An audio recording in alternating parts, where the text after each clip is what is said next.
I came to my grandson's birthday with a gift in my hands. But before I could step inside the house, my daughter-in-law stopped me right at the door. She held up a tablet. On the screen was a grandson visitation agreement. Only Saturdays. And all gifts must be approved first. Visitation fee $1,200 per month. I was shocked, speechless. But I said nothing. 7 weeks later, I placed an envelope into my daughter-in-law's hand. When she read what was inside, she almost collapsed right there on her own doorstep. Hello everyone, welcome to today's story.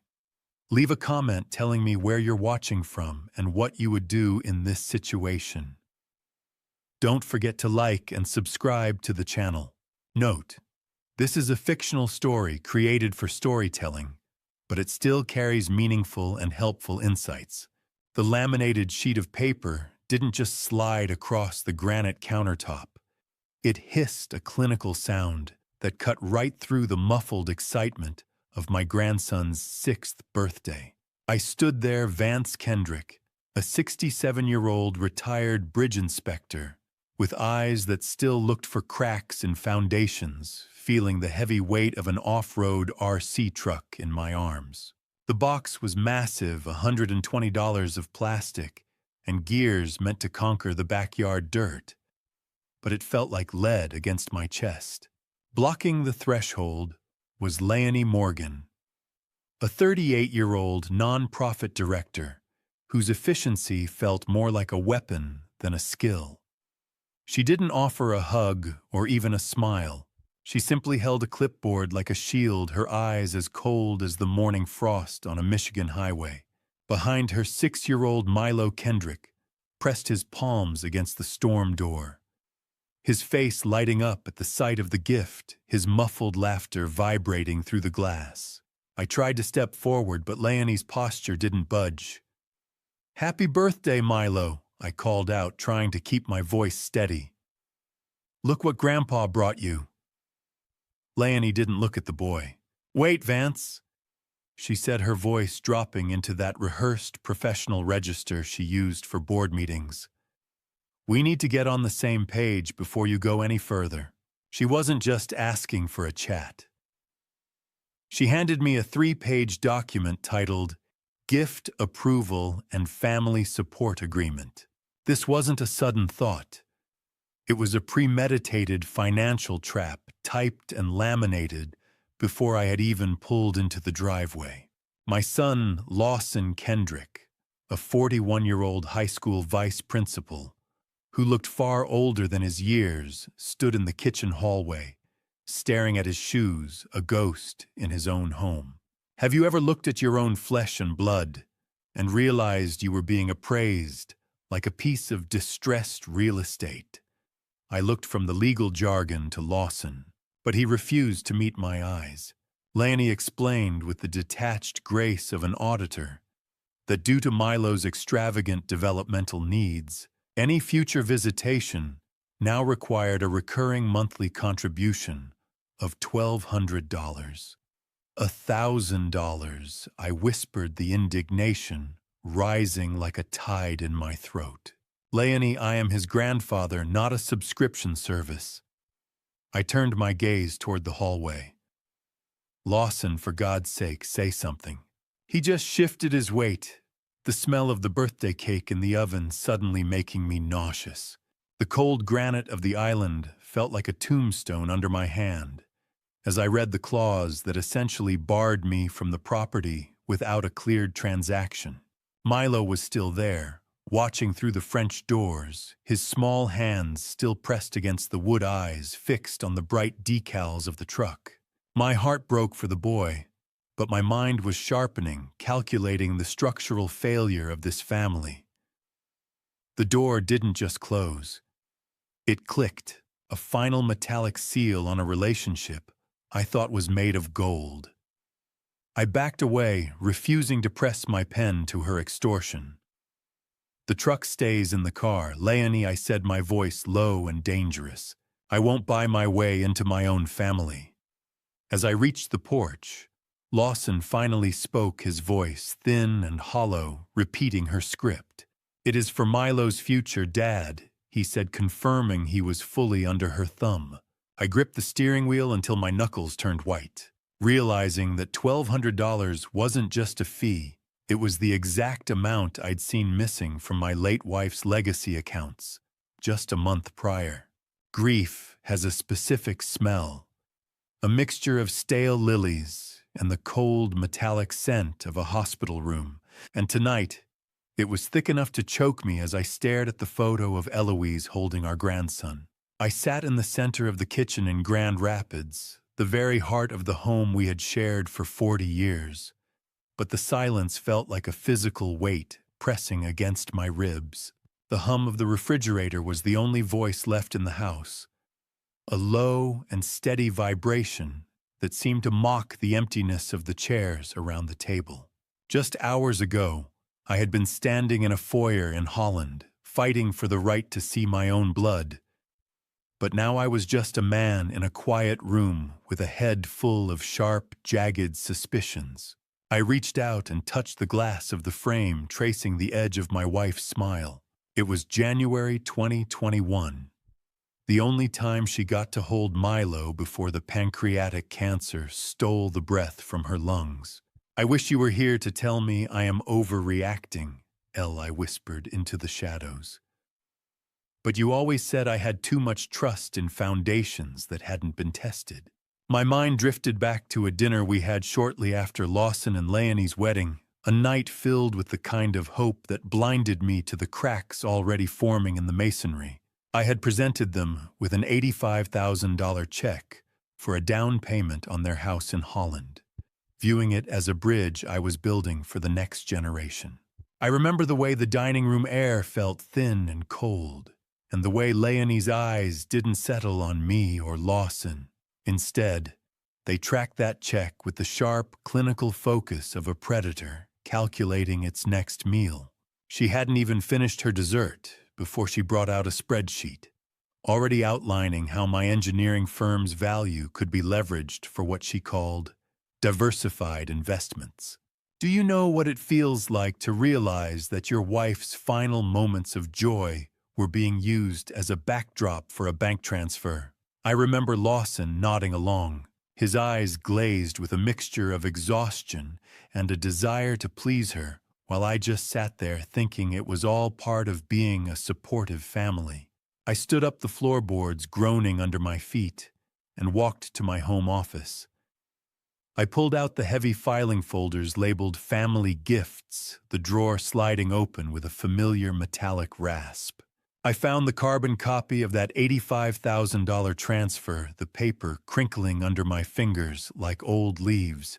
As I compared the dates to the recent $1,200 access fee demand, a pattern began to emerge from the chaos of the numbers.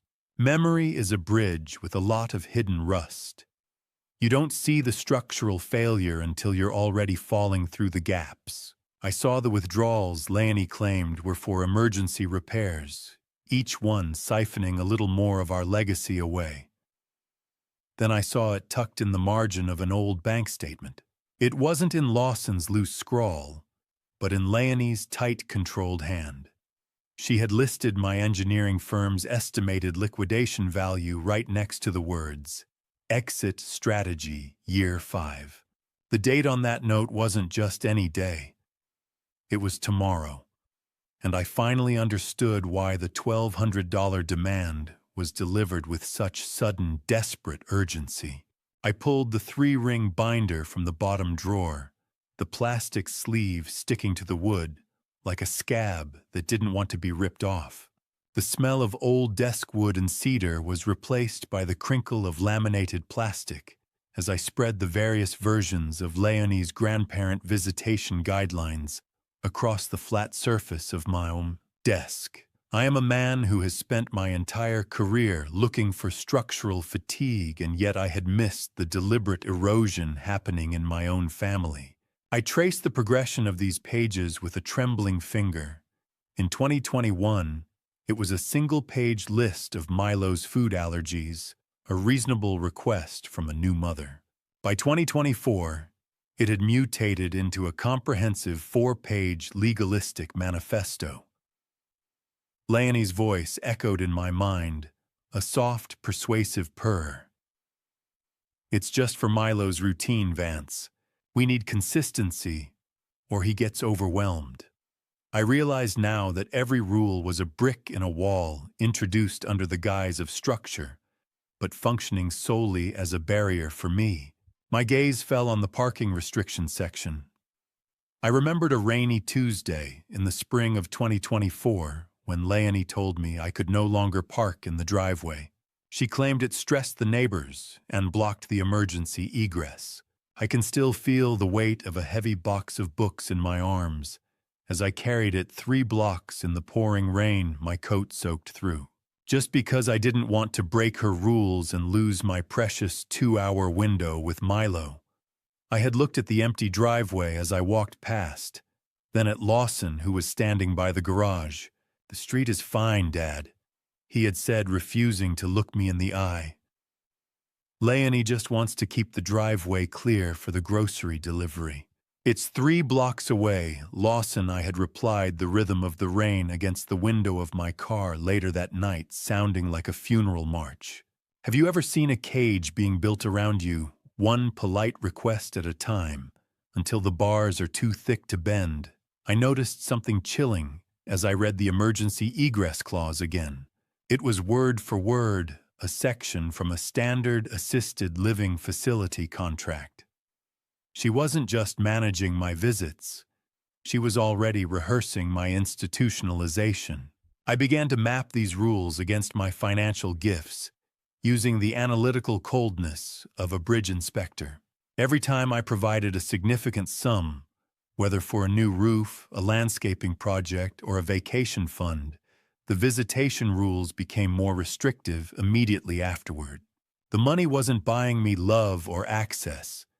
It was buying my displacement. The ink was fresh. The intent was ancient. I wasn't a grandfather anymore.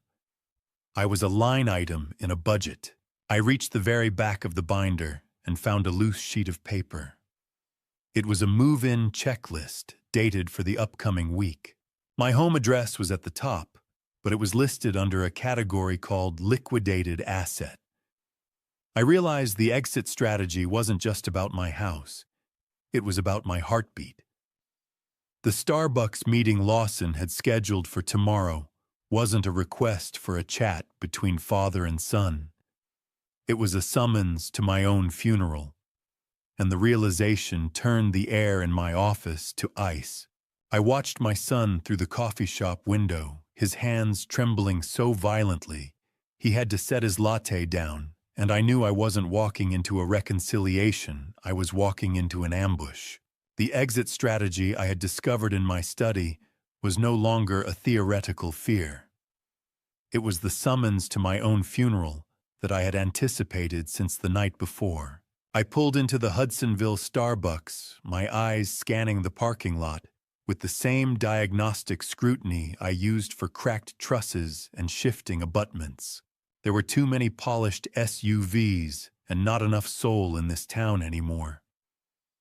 I stepped inside, the hiss of the espresso machine sounding like steam escaping a failing boiler. I chose a seat that put my back to the wall, a tactical habit from 30 years of inspecting unstable structures. Lawson Kendrick looked physically diminished, as if the air in the room was being sucked out by the woman waiting for him back in Holland. He pushed a stale blueberry muffin toward me like a peace offering, but the gesture was as hollow as his gaze.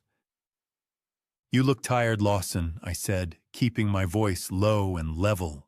"Is Leonie keeping you up with more guidelines?" He flinched, his eyes darting toward the door, as if she might materialize from the steam. "Dad, don't," he whispered. "We're just worried about you being alone in that big house." The air between us was thick with the artificial scent of burnt beans and the very real stench of a son being used as a mouthpiece for his wife's greed. He opened a manila folder, the cold gloss of the brochure paper, catching the overhead LED light. It was for Lakeview Senior Living in Kalamazoo. My breath hitched when I saw the red header. These weren't for the independent living wings. They were for the high-security memory care unit. Have you ever sat across from the boy you taught to ride a bike and realized he was now holding the pen for your death warrant? Lawson began to drone on about $7,000 a month, describing a life of scheduled bingo and controlled medication, as if it were a luxury cruise rather than a prison cell. Leonie says the equity in the business is the key, he said, his voice cracking. You'd have professional management for your assets. I listened in icy silence, calculating the math. That's $84,000 a year, Lawson. My entire savings would be gone in 2 seasons. The true hook finally dropped. Leonie wanted me to sign over a durable power of attorney, immediately claiming it was a prerequisite for the application. She says you've been forgetting things, Dad, he said, the tremor in his voice betraying his guilt. She wants the firm, Lawson. She wants the keys to the vault before the body is even cold. He wasn't my son anymore. He was a ventriloquist's dummy with Leonie's hand up his back. He slipped up, then mentioning that some man named David in Kalamazoo had already appraised my engineering equipment. My blood turned to liquid nitrogen. David Price, the liquidator. They were already gutting the legacy while I was still standing. I looked my son dead in the eye, took the memory care brochure, and slowly tore it in half. The sound of the paper rending was the loudest thing in the shop. Right then, my phone buzzed on the table with an urgent notification from my accountant. I knew then that the reconstruction was over. It was time for the demolition. I didn't wait for Lawson to finish his coffee. I was out the door before the torn pieces of the memory care brochure even hit the floor. My phone vibrating in my palm with a warning that I was no longer just a grandfather, I was a target. I sat in my car, the engine idling with a low mechanical growl that matched the vibration in my chest.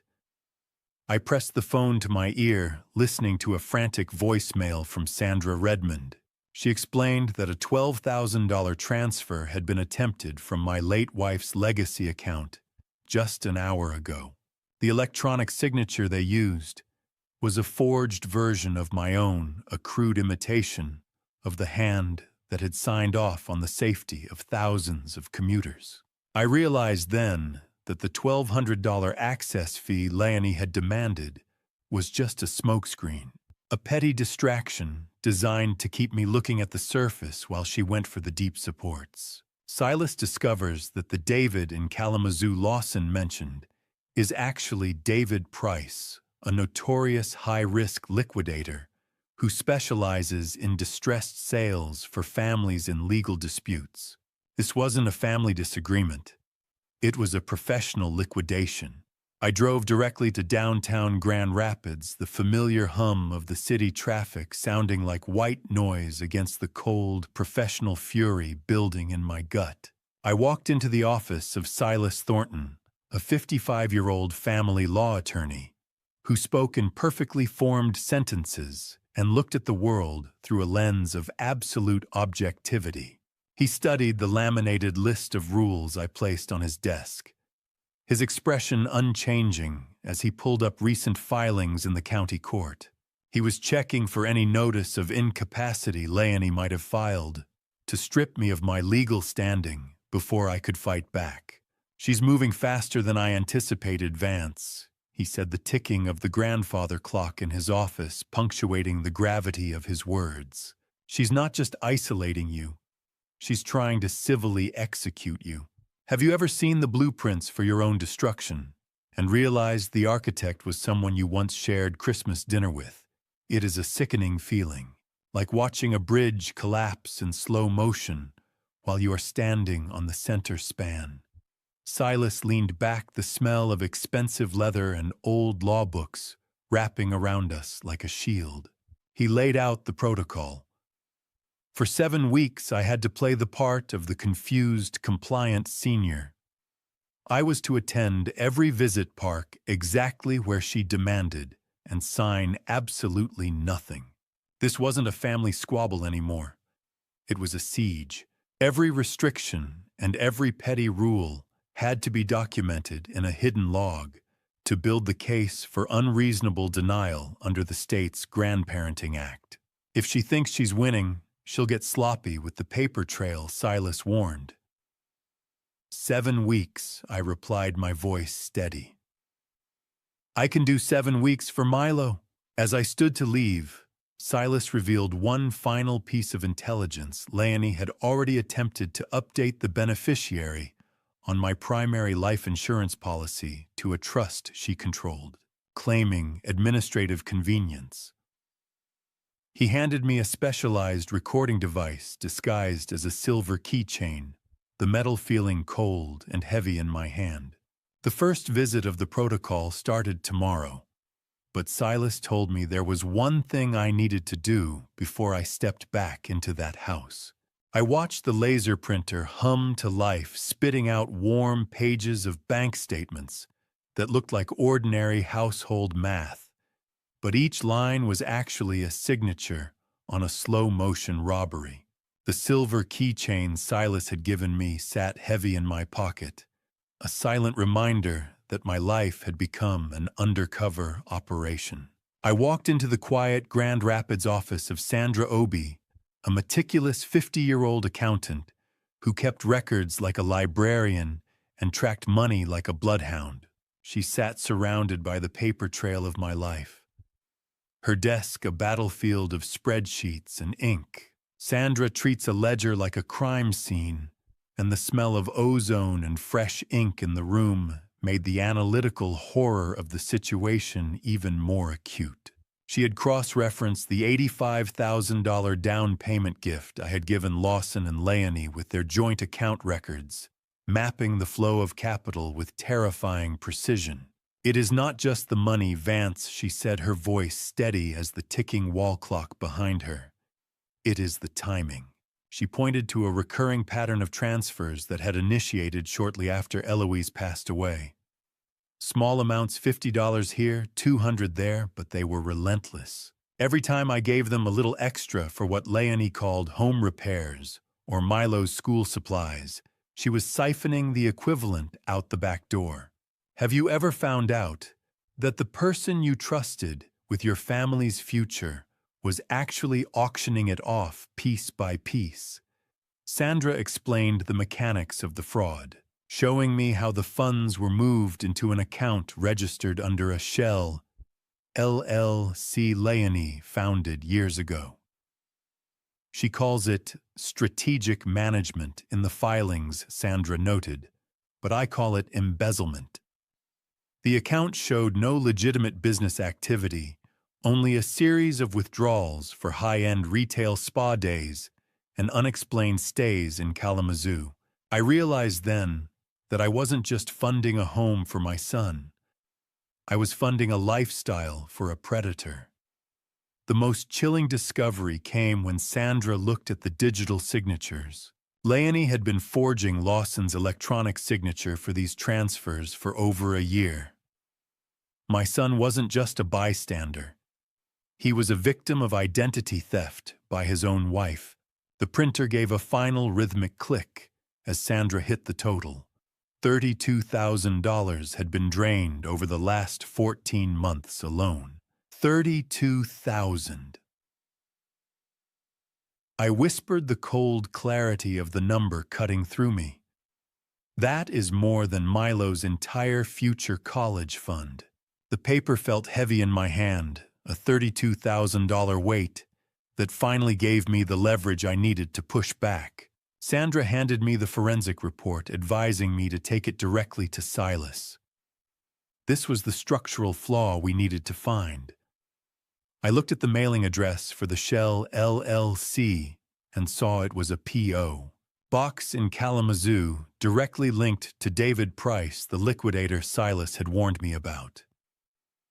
The exit strategy was no longer a theory. It was a coordinated strike. I tucked the report into my jacket, the crisp texture of the pages a shield against the cold wind of Grand Rapids as I stepped out. But as I walked to my car, I saw a familiar black SUV parked across the street, Leonie's car, and for a second, I thought the undercover game had ended before it even started. The black paint of Leonie's SUV didn't just reflect the afternoon sun. It seemed to absorb it. A dark hole in the middle of a Grand Rapids street that signaled my cover was blown before the first move was even made. I stood paralyzed by my car door, the forensic report Sandra had just handed me tucked tightly inside my jacket. My heart hammered against my ribs, a frantic rhythm that made the glare of the sun on the black car paint feel like a physical interrogation. I watched the SUV through my sunglasses, my thumb hovering over the metallic click of my own car door. For a full, agonizing minute, I waited for the driver's side to open for Leonie to step out and demand to know why I was meeting with a forensic accountant. Then a stranger I had never seen before climbed into the driver's seat. It was the same make and model, the same deep tint on the windows, but it wasn't her.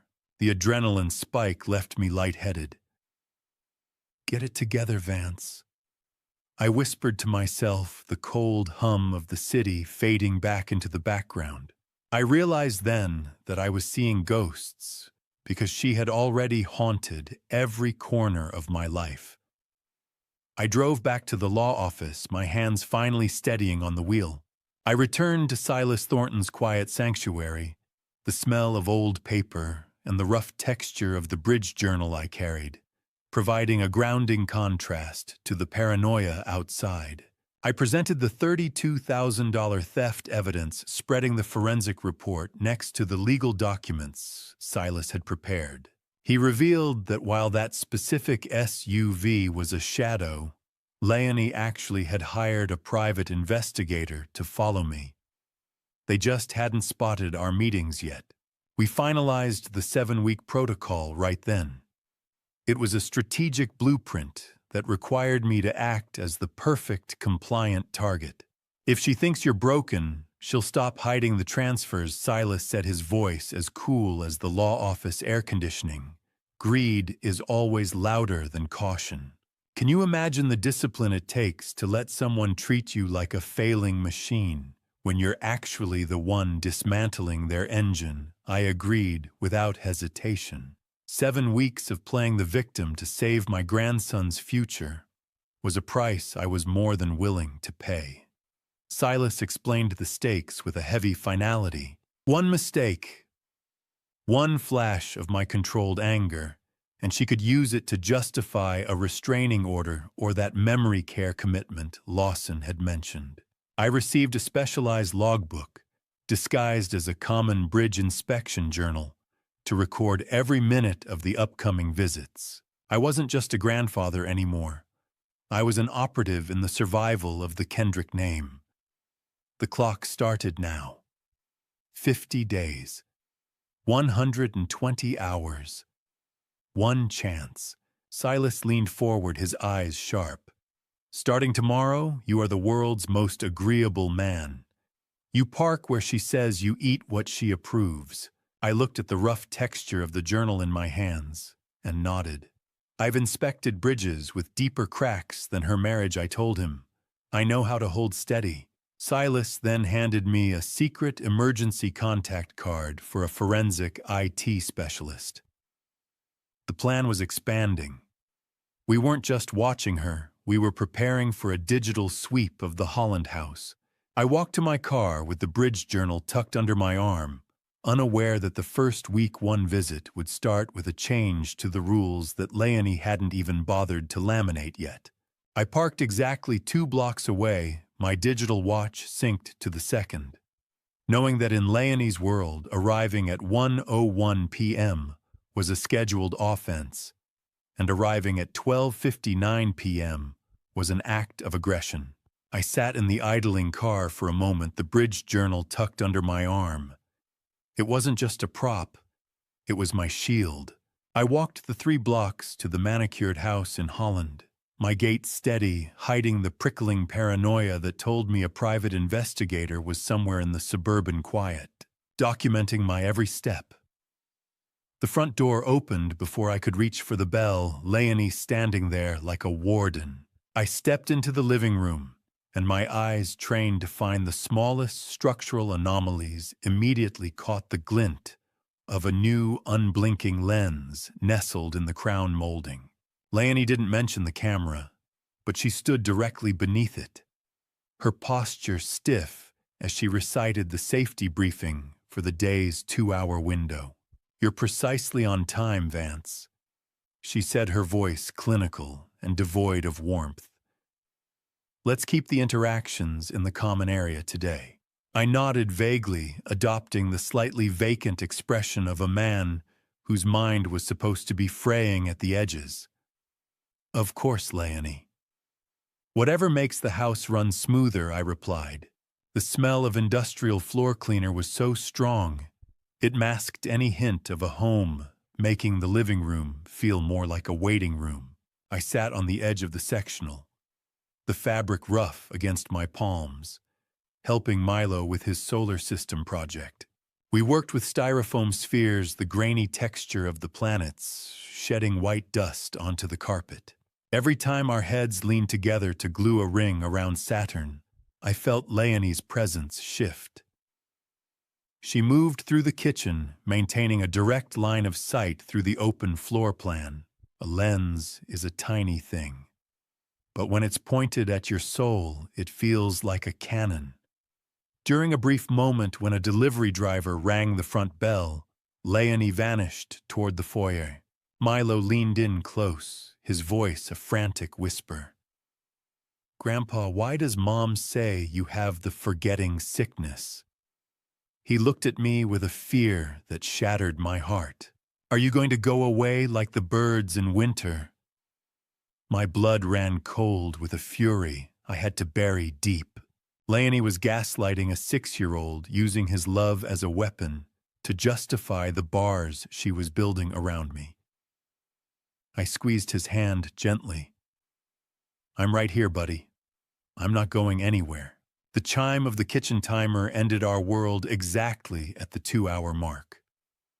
Leonie was there instantly, her eyes conducting an exit audit of my pockets, silently accusing me of theft. "We'll see you next Saturday." Vance provided the routine stays stable. She set her tone a final dismissal. "I'll be here." "Exactly at 1, I promised." How do you explain to a child that his mother is using his love as a weapon against his own blood? I walked back to my car, the cold Holland wind biting at my face, the weight of the silver keychain recorder in my pocket feeling like a live wire. I clicked the unlock button on my car, but when I looked in the side mirror, I saw Leonie standing on the porch, not watching me leave, but taking a photo of my license plate as if I were a trespasser in my own son's life. I didn't even have my foot through the door before Leonie's hand was out palm up, demanding my smartphone like a TSA agent suspecting a threat. I had spent the week in my Grand Rapids study replaying the recordings of her clinical voice, planning every step of this second week with the precision of a structural load test. I knew the rules were shifting. Leonie claimed that for Milo's online safety, she now had to audit all mobile devices entering the home to ensure no unauthorized photos were being taken or transmitted. "It's just a precaution, Vance," she said, her long nails tapping impatiently against the kitchen island. "We can't have images of Milo's location floating on the cloud." I maintained my persona of a slightly tech-confused senior, offering her a shaky, compliant smile as I handed over the device. "I barely know how to send a text, Leonie," I told her, "but if it makes you feel safe, take it." I had spent hours scrubbing that phone of every legal contact and message, but Silas had installed a hidden cloning app first. Every time her fingers swiped across the cold glass of the screen, I wasn't just losing my privacy. I was actually tracking her digital footprint and capturing her own location data.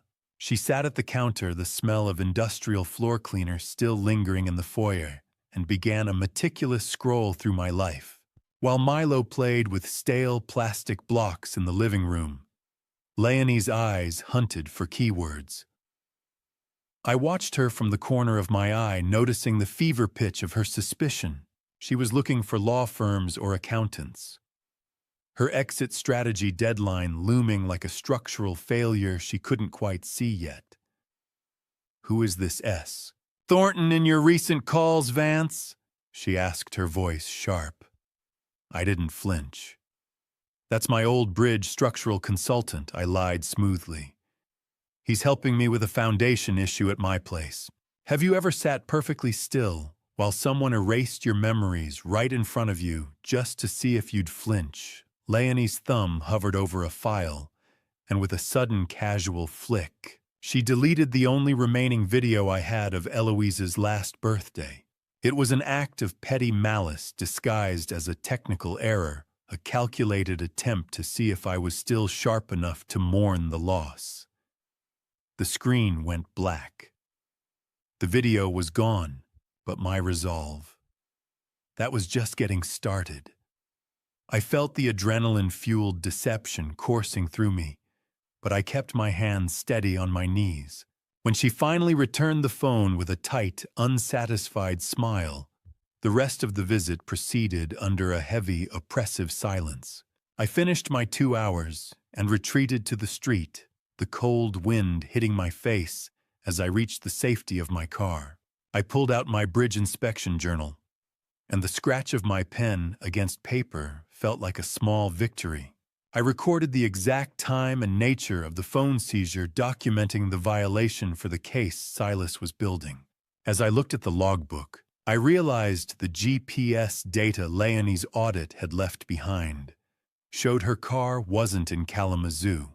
For a girls' weekend last Friday, it was parked at a motel 3 blocks from my engineering firm. I felt a cold shock of icy determination. She wasn't just planning an exit.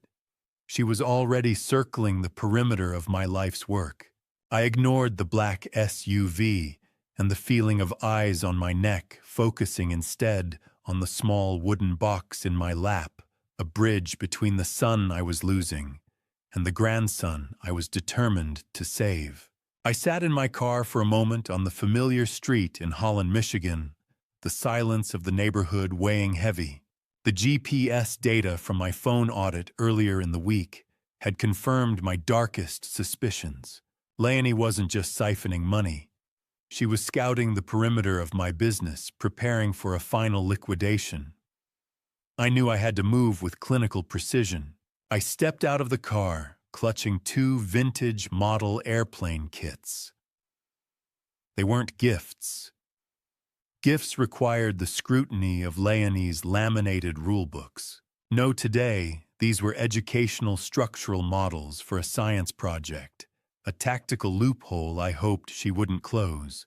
When I entered the foyer, the air felt sterile, as if the life was being systematically scrubbed from the hallway. I noticed Lawson immediately. He was wearing long sleeves despite the thermostat being set to 72. As he reached to take my coat, the fabric pulled back, revealing a wrist so thin it made my stomach turn. He had lost significant weight since the birthday incident, his face gaunt and his eyes shadowed with a fatigue that went deeper than bone. Leonie appeared at the dining room archway, her clinical voice cutting through the space. "I hope those meet our safety standards, Vance," she said. "It is just a lesson in aerodynamics." "Leonie," I replied, keeping my voice as flat and non-threatening as a blueprint. Perfectly safe for a 6-year-old.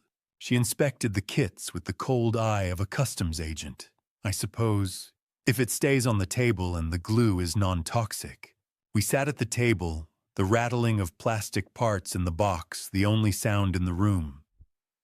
While Milo excitedly sorted the struts and propellers, I leaned in. "Remember the smell of that old shop in the garage, Lawson?" I asked. "The summer of '94 when we built the P-51. I brought up the scent of balsa wood and plastic cement, the way the heat of the Grand Rapids sun used to make the sawdust dance in the air. A man's voice is the first thing he loses when his home becomes a prison." For a second, Lawson's scripted posture cracked. I I haven't thought about that in a long time, Dad, he whispered. His eyes met mine, and for a fleeting moment I saw the son I knew before the guidelines and the audits. But the moment was severed when Leonie approached. Milo has a sensory sensitivity to the sound of plastic snapping today, she announced, reaching for the kits. It is getting a bit loud, don't you think, Lawson? His hands didn't just shake, they pleaded. He reached out to help her pack the kits away, his fingers trembling violently against the table. Yes, maybe we should put it away for now, he stammered, his spirit looking as fragile as the thin plastic wings Milo had just unboxed. It was an alarming realization. My son was in a state of constant fight or flight, a victim of the same isolation she was perfecting on me. As I stood to leave, Lawson brushed past me in the foyer. I felt a sharp, rough texture against my hand, a crumpled note. He slipped it into my pocket with a desperate, silent look. I felt the crinkle of the paper in my pocket as I walked to my car, realizing Lawson had just handed me the final evidence of Leonie's exit strategy year 5, and it was uglier than I ever imagined. The ink on the house sale agreement was barely dry, but the signature at the bottom was a jagged scar that told me Leonie wasn't just planning my move, she was already spending the equity. I sat in the dark safety of my car, the interior smelling of old leather and the lingering scent of the model airplane kit I had just shared with Lawson. My hands shook as I smoothed out the crumpled copy he had slipped me. It wasn't just a pre-listing agreement for my Grand Rapids home. It was a comprehensive liquidation plan. Leonie was listed as the primary contact and the authorized signatory under a pending power of attorney she expected me to sign any day now. But the rot went deeper. As I scanned the fine print, I realized she had also listed Lawson's Holland house for sale. She was selling my life while I was still living in it, and she was gutting my son's future right alongside mine. I needed more than just bank statements now. I needed physical proof of her intent to bring to Silas Thornton. I stepped back into the house for the week 4 visit, finding the foyer unusually quiet. Milo was at a playdate down the street, and Lawson was making a tactical retreat into the garage. This was the opening I needed. I drifted into the kitchen, my footsteps silent on the hardwood. Leonie was in the laundry room, the smell of expensive detergent wafting through the air as she conducted a muffled, high-stakes conference call. "No, the Kalamazoo closing has to happen before the new year," she snapped, the vibration of her voice carrying through the wall. "We need the liquid capital." I looked at the granite island, where the sharp light reflected off a stack of mail and brochures. A kitchen counter is for making sandwiches, not for mapping out the end of a man's freedom. I flipped through the glossy pages, Golden Years, Living, and Kalamazoo Memory Suites. My heart hammered against my ribs when I saw a neon yellow sticky note in Leonie's tight, aggressive handwriting. It read, "Vance, Room 402 Intake, December 15th. Intake December 15th. That was exactly 3 weeks away. Have you ever seen your own name on a move-in list for a place that doesn't let you keep the keys to your own life? It was a cold, mortal alarm. I pulled my phone out, my hands steady with the cold rage of a man who had finally found the structural flaw. I snapped high-resolution photos of the brochures, the sticky note, and a Kalamazoo Luxury Suites hotel reservation confirmation tucked inside. The hotel dates matched the exact weekends Leonie had claimed to be at leadership seminars. She wasn't just liquidating my assets. She was using my stolen money to fund a secret life in Kalamazoo. I heard the laundry room door creak open, the rhythmic clicking of Leonie's heels signaling her return to the kitchen. But as I pulled my hand back, I saw one more thing on the counter that made my heart stop. It was my own checkbook, the one I kept in my desk at home. It was open to the register, showing 3 large stubs missing from the very back. She had been in my house. She had taken the tools of my financial identity while I was miles away, and the ink on those missing stubs was surely destined for David Price. I slid back into the living room sectional with the grace of a ghost. The bridge journal opened to a random page of structural notes just as Leonie's shadow fell across the carpet. My heart was still hammering against my ribs, a sharp, mechanical rhythm that I had to force into a steady cadence before she rounded the corner. I had seen my own checkbook on her counter, stripped of 3 large stubs, and the realization that she had been inside my private home while I was away felt like a physical violation of my perimeter. I kept my eyes fixed on a diagram of a suspension cable, the scratch of my pen on the paper, providing a thin veil of normalcy. Leonie entered the room, the clinical silence of the living room, magnifying the rhythmic clicking of her heels. She paused, her eyes scanning the furniture for any sign that her carefully curated environment had been disturbed. "You've been very quiet today, Vance," she said, her voice dropping into that rehearsed pitch of concern she used when she was fishing for a weakness. "Is everything all right?" I looked up slowly, adopting the slightly vacant expression of a man whose mind was supposed to be fraying at the edges. "Just looking at some old load-bearing specs, Leonie," I replied, my voice thin and steady. "My mind isn't as sharp as it used to be, you know." I saw the flash of satisfaction in her eyes, the look of a predator watching a support beam finally give way. She sat in the armchair opposite me, watching me with a cold, analytical intensity that I knew was intended to document my supposed decline.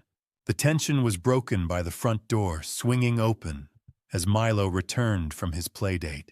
He was bursting with a frantic, uncharacteristic excitement, clutching a high-end professional-grade tablet that glowed with a brilliant blue light. "Look, Grandpa, it has a pen and everything," he shouted, holding the cold glass of the screen toward my face. I examined the device, identifying the model as a top-of-the-line unit, costing at least $600.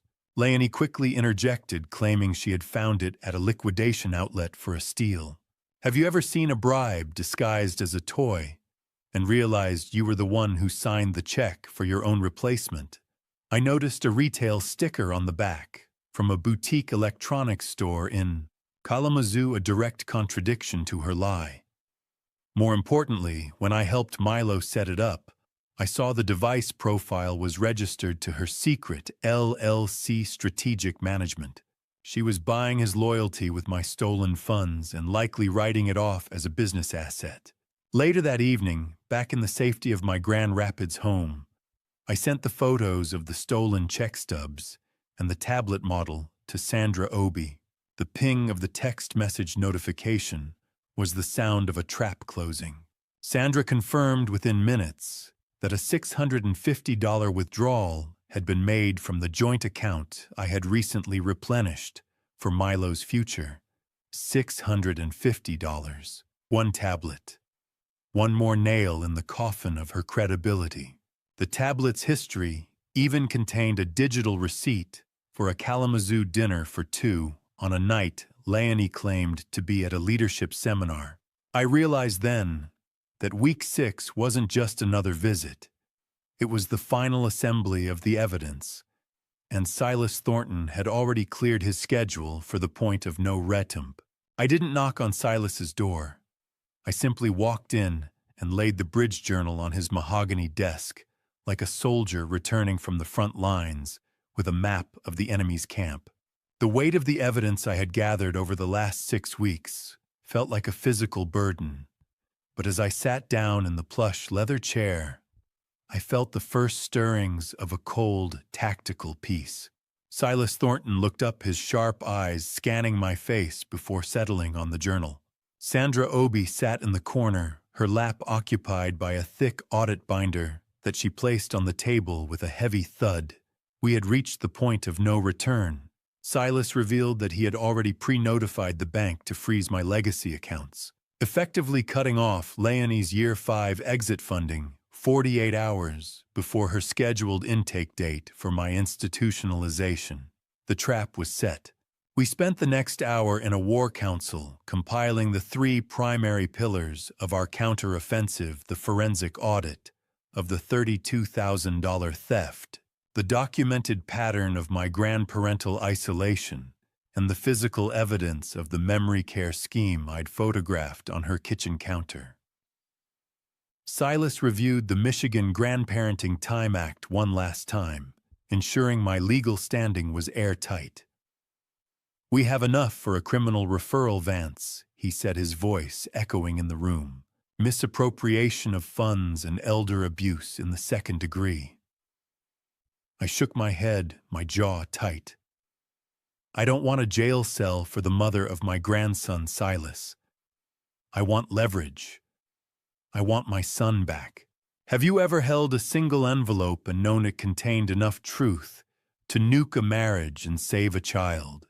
At the same time, I watched the rhythmic hum of Silas's printer as he drafted the formal demand letter.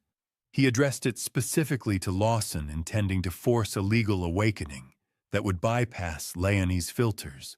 The letter reclassified my $85,000 gift as a loan due to fraud and demanded an immediate court-ordered visitation schedule.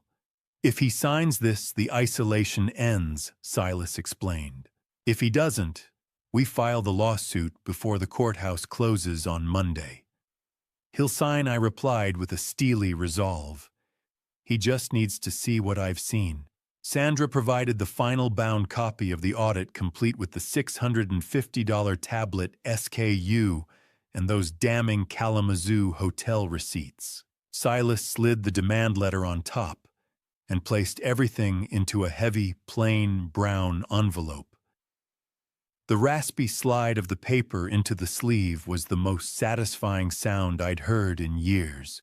The envelope didn't feel like paper. It felt like a slab of reinforced concrete, the only thing capable of stopping the rot. Sandra discovered a final transfer attempt. From that morning, Leonie had tried to take $5,000 more, a desperate smash and grab that proved she knew the net was closing. Silas handed me the envelope with a final warning. "Don't give it to Leonie. Give it to Lawson. He needs to be the one to break the seal." I gripped the metal office door handle, the cold, tactile sensation grounding me. "I've been a bridge inspector for 30 years, I told them. "I know exactly where to put the pressure." I walked to my car with the envelope tucked against my ribs, unaware that Leonie had already sent a text to my phone that changed the terms of the Week 7 visit before I even left the parking lot. The blue light of the text message felt like a cold blade. "Milo isn't feeling well. Don't come Saturday. We'll reschedule in the new year." I sat in my car in the law office parking lot, the notification glowing on my dashboard like a warning flare. The new year. I knew exactly what that meant. By then, Leonie expected me to be safely tucked away in a locked memory care suite in Kalamazoo, my house sold, and my firm liquidated. I realized then that her reschedule was a coded signal to David Price, a final clearing of the board, before she attempted to flee Grand Rapids with the remains of my life on Monday morning. I didn't waste time arguing or pleading. I took a breath and typed a carefully crafted, compliant lie I completely understand. "I already left the house, though, and I have a special surprise for Milo that can't wait. See you in a bit." I picked up my burner phone and made a quick call to Silas. "She's spooked, Vance," he said, his voice a gravelly rasp over the speaker. "If you don't get in that door now, the next time you see Milo will be through a plexiglass window." I put the car in gear, the heavy brown envelope on the passenger seat, feeling like a live round in a chamber. "I'm driving," I told him. Surprises are hard to turn away at the door. I merged onto I-196, the the steady hum of the highway beneath my tires providing a rhythmic backdrop to the tactical calculations running through my head. As I passed Millennium Park, the smell of the lake began to drift through the vents on the wind. I could almost hear Eloise's voice beside me, a gentle echo from 40 years of marriage. She always told me that the most important structures aren't made of steel, but of the promises we keep to our children. I looked at the envelope, a weapon made of paper and truth. "I'm finishing this, Elle," I whispered to the empty cabin. "For both our boys. Have you ever driven toward a disaster and felt the strangest sense of peace because you were finally the one carrying the demolition codes?" I reached Holland at exactly 12:55, the manicured streets looking like a stage set for a play that was about to be canceled. I didn't park 2 blocks away. I didn't wait for permission. I pulled directly into the driveway, the nose of my car inches from the bumper of Leonie's black SUV effectively blocking her exit.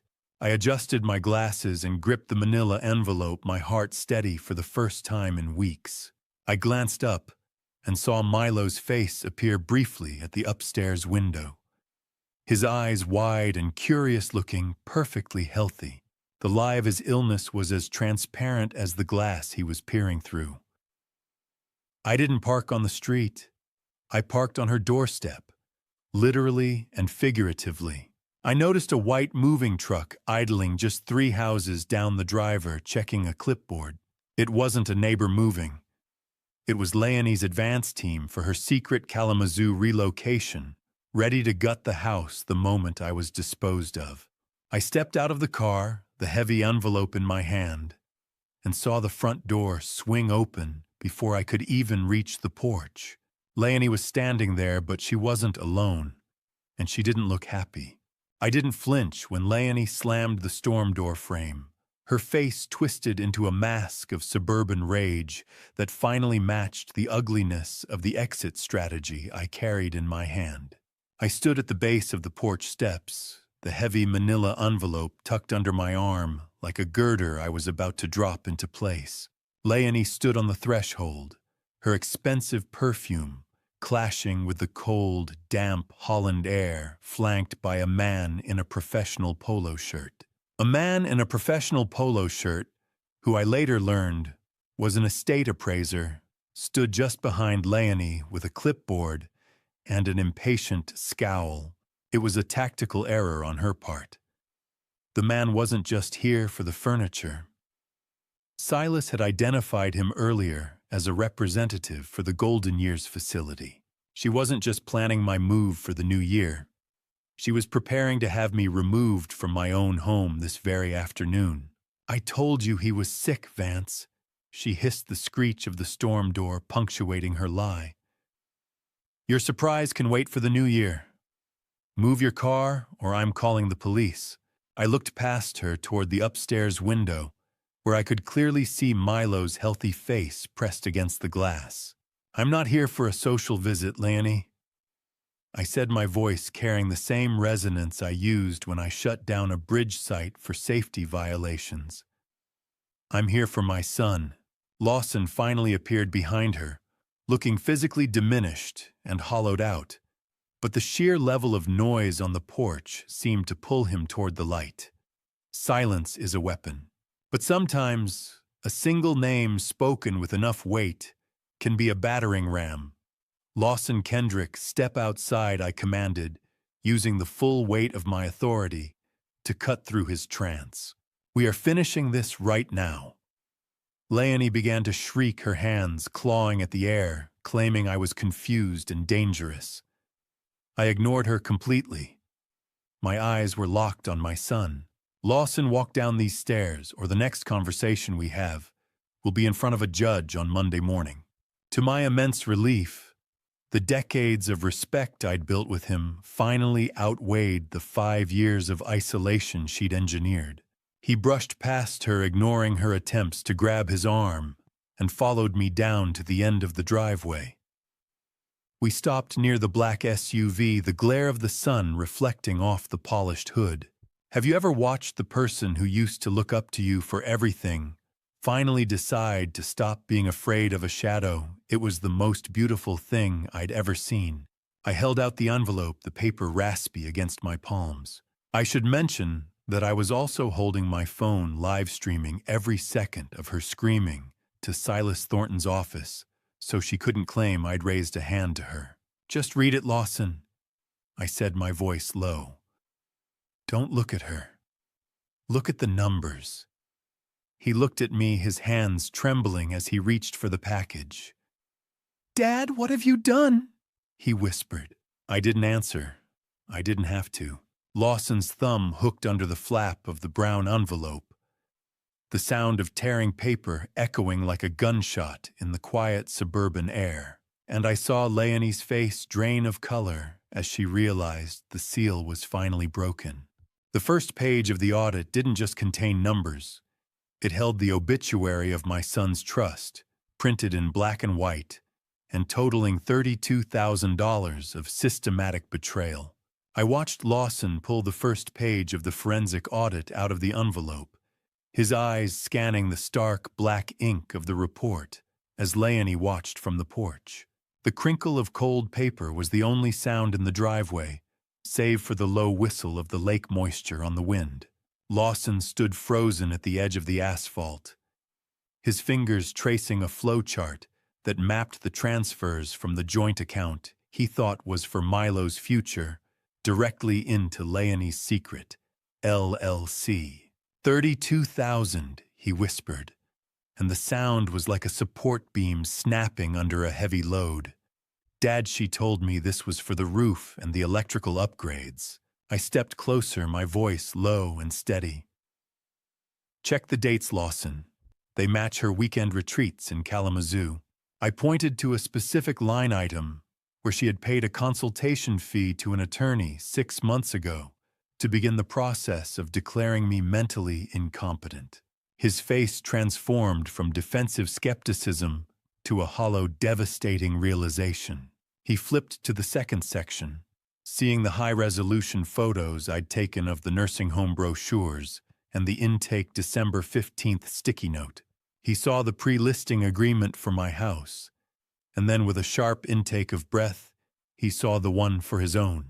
Have you ever watched the person you loved most turn into a stranger right in front of your eyes simply by turning a page of a bank statement? Lawson physically stumbled against the black SUV, his hand gripping the door handle for support. "Memory care," he stammered, his voice cracking like a dry reed. "She told me you were just visiting friends. She said you were the one who asked to look at options." "I didn't ask for a cage, son," I said, looking him dead in the eye. "I asked to see my grandson." The spineless fog that had clouded his vision for years finally cleared, replaced by a cold, sharp anger that I recognized from my own reflection 30 years ago. He looked from the papers to the house where Leonie and the Golden Years representative were watching through the glass. The paper didn't just shake. It screamed. As Lawson stared, his eyes narrowed on Leonie's hands. She was currently handing my son's own passport and Milo's birth certificate to the man in the polo shirt. The exit strategy wasn't just about my money. She was preparing to disappear with my grandson within the hour. The realization was the final structural repair Lawson needed to stand on his own feet again. "Stay here, Dad," he said, his voice dropping into a register of righteous fury I hadn't heard since he was a teenager. "I'm going inside to get Milo." I gripped his arm, my resolve matching his. "The exit strategy ends here, Lawson. We walk in together." Lawson didn't walk back to the porch. He ran his boots thundering against the driveway like a war drum. I followed, the adrenaline surging through my veins as I watched Leonie's eyes go wide with panic. She reached for the deadbolt to lock us both out, her hand trembling as she realized the seal was finally broken and the truth was in the room.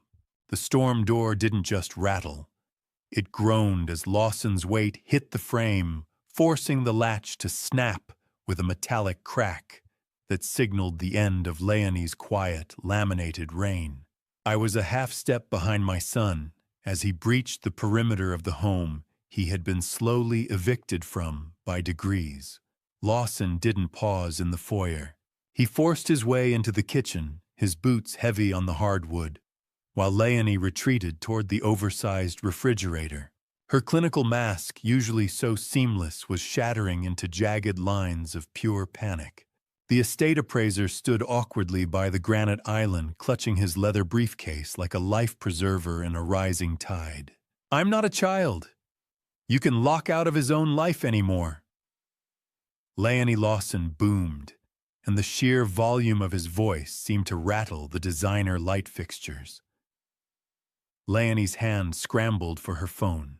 "You're trespassing!" she shrieked, her voice thin and desperate. "I'll call the police." Lawson didn't flinch. He slammed the audit papers onto the granite counter right next to the $600 tablet she'd used as a bribe. I held my phone steady, revealing to her that this live stream was being mirrored directly to the local bank manager who had already frozen her Shell LLC account 10 minutes prior. I turned my gaze to the appraiser. "This man is a witness to a felony, Leonie," I said, my voice calm but vibrating with an old, cold authority. "Do you really want to keep shouting while he's standing here?" I pointed to the brochures on the counter, specifically the intake date for the memory care unit. "This sale is a fraud predicated on elder abuse, and I think the county prosecutor will be very interested in your involvement." The appraiser didn't wait to hear the rest. He snapped his briefcase shut with a sharp rattle and mumbled something about reviewing intake protocols before disappearing through the garage door. Granite is one of the hardest stones on earth, but it cracks surprisingly easy when you slam the truth onto it. The clinical efficiency that had made Leonie formidable for 5 years was evaporating, leaving behind the frantic movements of a cornered animal. She tried to pivot, her eyes darting toward Lawson. "The $32,000 was a secret savings fund," she stammered. "For Milo's private school. It was for his future." Lawson's laugh was a harsh, jagged sound. "Which part of David Price in Kalamazoo is for Milo's education, Leonie?" He reached for her designer purse on the counter before she could grab it. "Have you ever seen a person run out of stories to tell? It's the quietest sound in the world." He dumped the contents out, and a pre-booked one-way flight ticket to Kalamazoo for Monday morning slid across the stone. She was hours away from abandoning him, leaving him with the wreckage of a liquidated life. I watched the cold hum of the refrigerator fill the silence as she slid onto a bar stool, her shoulders finally slumping. "The bridge is down, Leonie," I told her, feeling the heavy finality of the collapse. "There's no more road to run on." She didn't look at Lawson or me.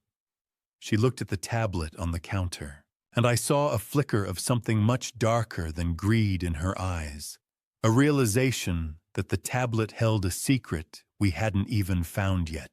I watched the glow of the tablet screen reflect in Lawson's widening eyes, a digital ghost story unfolding in real time that was about to incinerate the last remains of his marriage.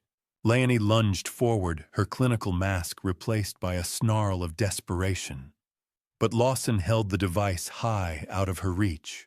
His face was a grim mask of determination. The spineless shadow of the man he used to be, finally burned away by the blue light. Because Leonie had set up the tablet using her own primary email, the messaging app was an open window into her double life. Lawson swiped past the games and school apps, finding the deleted folder overflowing with a thread that dated back nearly 2 years. I stood by the kitchen island, watching him read through coordinates for hotel check-ins and intimate photos that were never meant for his eyes. "Lawson, give me that. You're violating my privacy." Leonie shrieked, her long nails scratching at the air. Lawson didn't even look at her. "Privacy," He barked, his voice echoing off the kitchen tiles. "You were using my father's life savings to pay for your girl's trips with another man." The discovery was a physical blow. She hadn't just met this man in Kalamazoo, she had been bringing Milo along on her affair trips, using my grandson as a literal alibi for her betrayals. Before I explain what the name David in those messages truly means, if you're still listening, comment A if you'd confront her right now, or B if you'd just walk away and tell me why. Please note, the next part includes recreated details to deepen the emotional impact. If you're not comfortable with dramatized elements, feel free to stop here. Lawson identified David as David Price, the liquidator Silas had flagged. The messages revealed a coordinated plan to wait for the 5-year mark of the marriage to trigger a divorce settlement while stripping me of my assets as a parting gift. Intake December 15th. "You were going to lock him away and be in Kalamazoo by Monday morning?" Lawson said, his voice dropping into a hollow register of disgust. "She wasn't just planning an exit, Lawson," I added. "She was planning a demolition."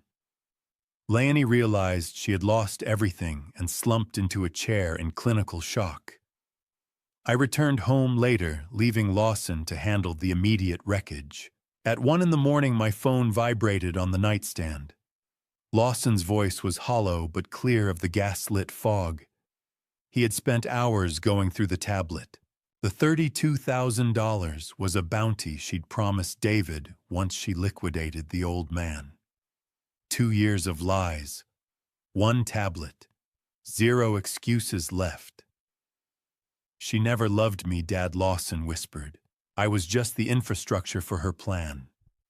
"Infrastructure can be rebuilt, son," I told him. "The rot is gone now." He found a message from David suggesting they should have me medicated at Lakeview to prevent me from calling a lawyer. Lawson's voice dropped even lower, telling me he had found one more folder, one that contained a video Leonie had taken of me when I thought I was alone, and it was going to be the final nail in her legal coffin. I arrived at the Holland house just as the sun began to bleed over the horizon, finding Lawson not in bed, but standing in the driveway with 3 large suitcases and the clinical detachment of a man who had already moved on. The air was sharp with the smell of early morning frost, biting at my lungs as I stepped out of my car. Lawson looked at me, his face a pale mask of exhaustion.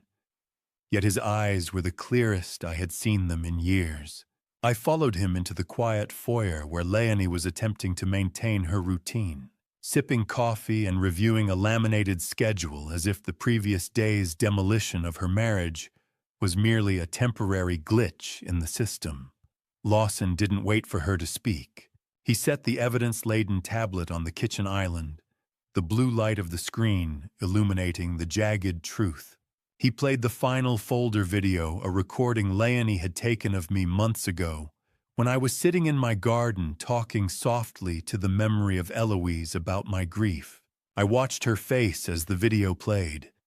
She had been coached by David Price to frame my private moments of mourning as disorienting episodes of dementia. The cold cruelty of the video silences Leonie's remaining excuses, the footage acting as a mirror to her own predatory nature. Have you ever watched a person pack up 8 years of love into 3 suitcases and realized there was still plenty of room left for the lies? Lawson didn't raise his voice. He simply handed her a pre-printed eviction notice Silas had drafted overnight. "The police are on standby, Leonie," he said, his voice carrying a weight that made her flinch. "You have 1 hour to take what fits in your car." She tried to sneer, her posture still fighting for control. "You're making a mistake," she hissed. "You can't function without me." I watched in silence as she moved through the house like a scavenger, grabbing high-end designer bags, her jewelry, and the strategic management files while completely ignoring the framed family photos. Lawson stood guard at the top of the stairs, ensuring she didn't touch Milo's birth certificate or the house deed. The house, once a masterpiece of her rigid control, now felt like a crime scene being cleared of its primary suspect. "Leave the jewelry my mother gave you," Lawson commanded as she reached for a gold necklace. It wasn't a gift for a stranger. I watched her drag her final suitcase across the hardwood, the screech of a suitcase wheel echoing through the hollow rooms. "Careful with that bag, Leonie," I said as she passed me. "It's heavier than the conscience you've been carrying." She didn't look at me. She dragged her load onto the porch, stepping into the cold morning air. Lawson didn't hesitate. He slid the bolt home, the mechanical whir of the digital lock, serving as the period at the end of an 8-year sentence. He immediately tapped a few commands into his phone, changing the entry codes and sealing the perimeter. The lock clicked. The air in the house suddenly felt breathable for the first time in 4 years. As she reached the curb, she realized her black SUV was gone. I had already had it towed as a corporate asset of the firm. She was left standing there, waiting for an Uber in the frost. Lawson turned to me, his face pale but steady, and asked the one question I had been dreading. "How do we tell Milo his mother isn't coming back for his birthday?" The courthouse steps were cold, but for the first time in 5 years, the wind didn't feel like it was trying to push me away. It felt like it was finally at my back. I walked alongside Lawson as we arrived at the Ottawa County Courthouse in West Olive, the sharp winter air stinging my cheeks, but failing to dampen the steely resolve in my chest. We met Silas Thornton in the long, echoing hallway, the smell of floor wax and old paper wrapping around us like a familiar uniform. Silas had spent the night preparing a comprehensive ex parte motion. He carried the weight of our 7-week undercover protocol in a thick leather briefcase, the forensic audit, the Kalamazoo motel logs, and the chilling brochures for the memory care facility. He explained that our goal today was to secure an emergency protective order to prevent Leonie from moving Milo out of the jurisdiction or finishing the liquidation of my firm. "The paper trail is so thick she won't be able to breathe, let alone argue." Silas set his voice a low hum against the marble walls. "I don't want to fight," Silas Lawson replied, his heels clicking rhythmically on the floor. "I just want my son safe." Silas revealed that Leonie had already attempted to file a countersuit claiming I was menacing the household. But the live stream evidence I had captured on the porch had caused her attorney to withdraw from the case immediately. We were invited into the judge's private chambers to protect Milo's privacy, a quiet room where the scratch of a fountain pen felt like a thunderclap. Silas presented the footage of the Saturday confrontation and the final folder video Leonie had taken of my grief. I watched the judge's expression harden into a mask of professional disgust as the systematic gaslighting and financial exploitation were laid bare. Have you ever stood in a room where a single stroke of a pen restored your right to exist in your own family? I have seen high-conflict divorces, Mr. Thornton, the judge said, looking directly at the audit. But rarely have I seen an engineering firm used as a ransom note. I only ever wanted to be a grandfather. Your Honor, I said, my voice steady despite the adrenaline. The gavel didn't just sound like wood on wood when it finally hit the desk. It sounded like a cage door opening. The judge signed the emergency order granting Lawson immediate primary physical and legal custody of Milo. Leonie was restricted to supervised visitation once a week at a court-approved facility, and a total freeze was ordered on all accounts linked to strategic management. Silas then discovered a hidden $15,000 retainer Leonie had paid to David Price just 3 days ago to expedite the sale of my home. The liquidation had been less than a week away. "It's over," Vance Silas whispered, handing me the embossed document.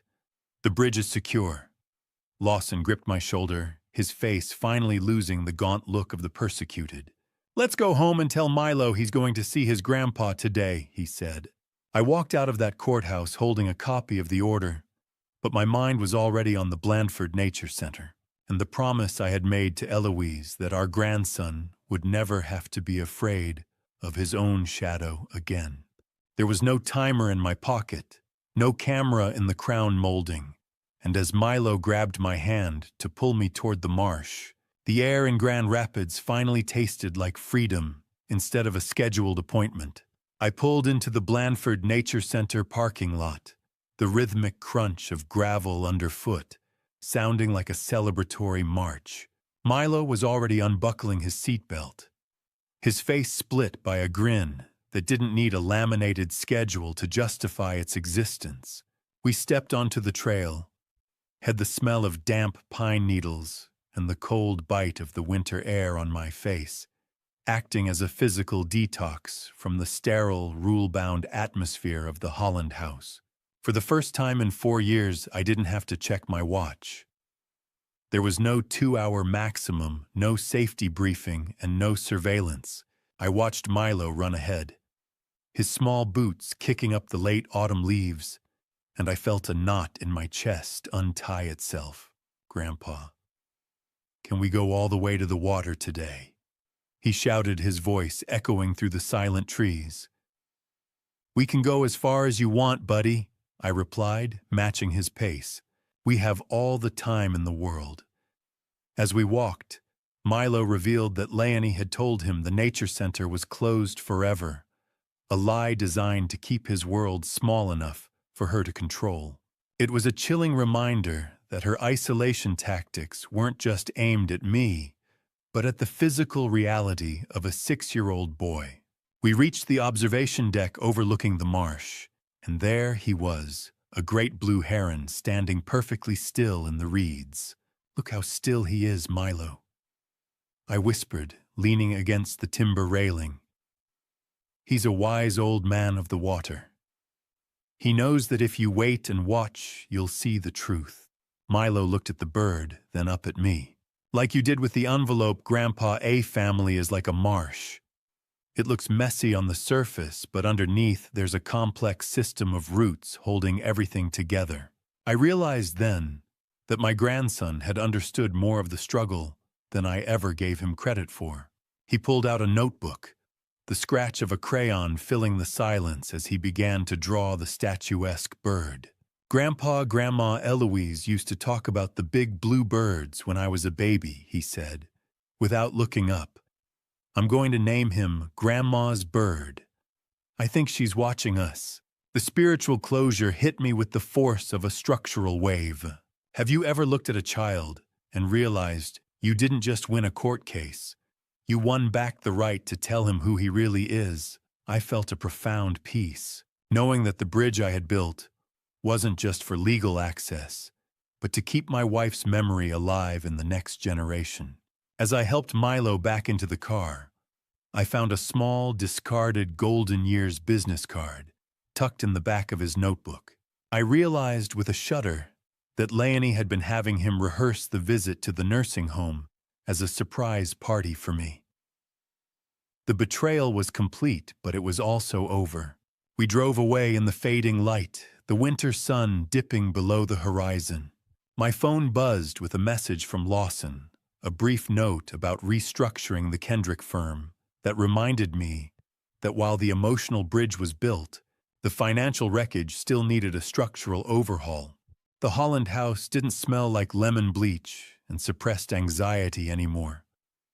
Tonight, it smelled like lumpy spaghetti sauce and the shaky, beautiful beginning of a second chance. I stepped across the threshold and paused my bridge inspector's eye, immediately catching the structural changes that had nothing to do with load-bearing walls. The granite counter, once a sterile landscape for laminated rules, was now buried under a messy, vibrant pile of Milo's drawings. The hum of the kitchen was peaceful, no longer punctuated by the sharp clicking of Leonie's heels or the cold weight of her scrutiny. Lawson stood at the stove, awkwardly stirring a pot, with the concentration of a man trying to rebuild a life from scratch. "I threw the binder in the shredder this morning, Dad," he said, his voice carrying a resonance I hadn't heard in years. I could hear the faint whir of the machine in the office, a mechanical eulogy for the cage he had finally dismantled. I should have done it a long time ago. I walked over and placed a hand on his shoulder, feeling the tension finally beginning to drain from his frame. "Foundations can always be repoured, son," I told him, "as long as the ground is finally level." He told me then that he had already resigned from the school board, burning the final bridge of the life Leonie had architected for him before I even arrived for dinner. It was a preemptive strike, a declaration that he was ready to stand on his own soil. After Milo finished his dinner and ran upstairs to play, the silence that followed wasn't heavy. It was expectant. Have you ever tasted forgiveness? It's a lot like a home-cooked meal, a little messy, definitely unrefined, but exactly what you need to survive the night. Lawson looked down at his plate, his hands trembling slightly.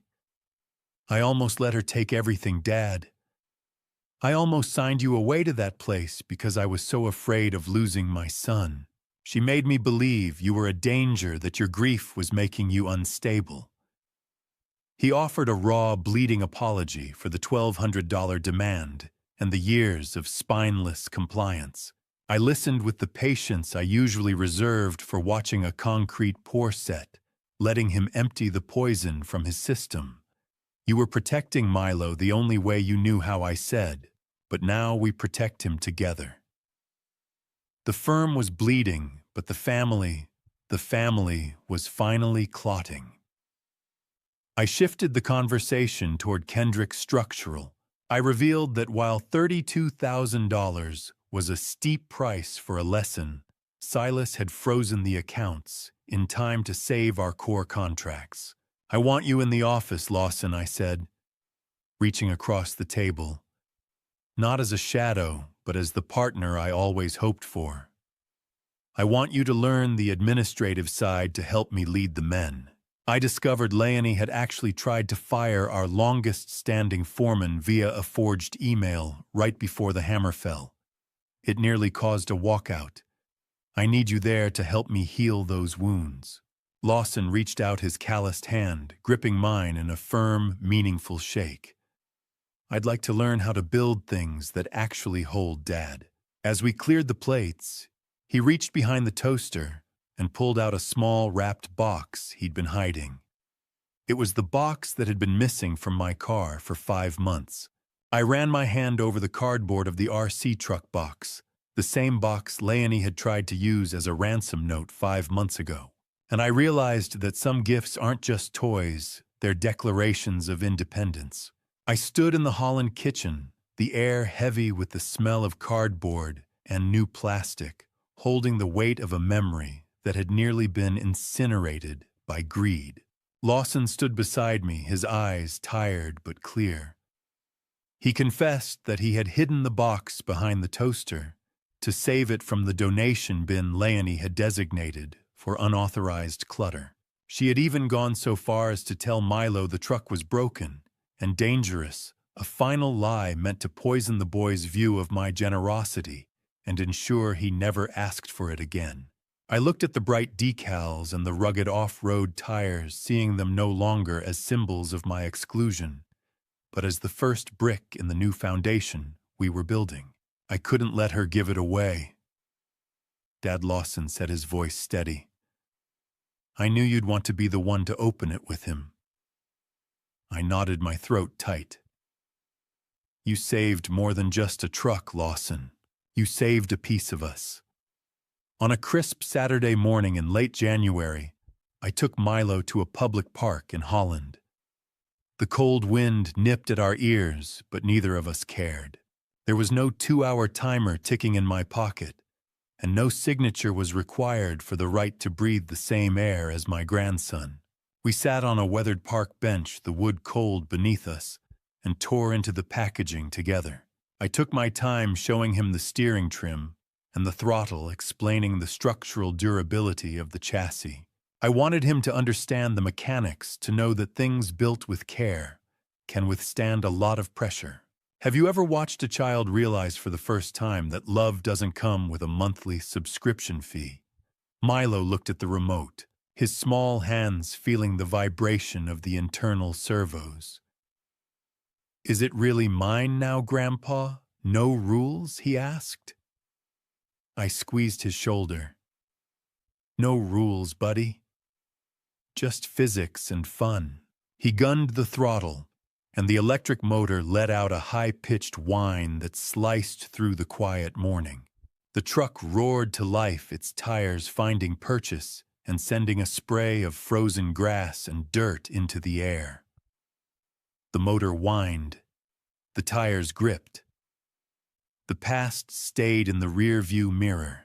Lawson watched from the sidelines, leaning against a tree and filming the scene on his phone, not for a legal audit or a clinical report, but for a family archive that was finally ours to keep. I watched the truck navigate the rough, uneven terrain of the park green, bouncing over ruts and hidden dips without slowing down. It occurred to me that my family was much like that machine.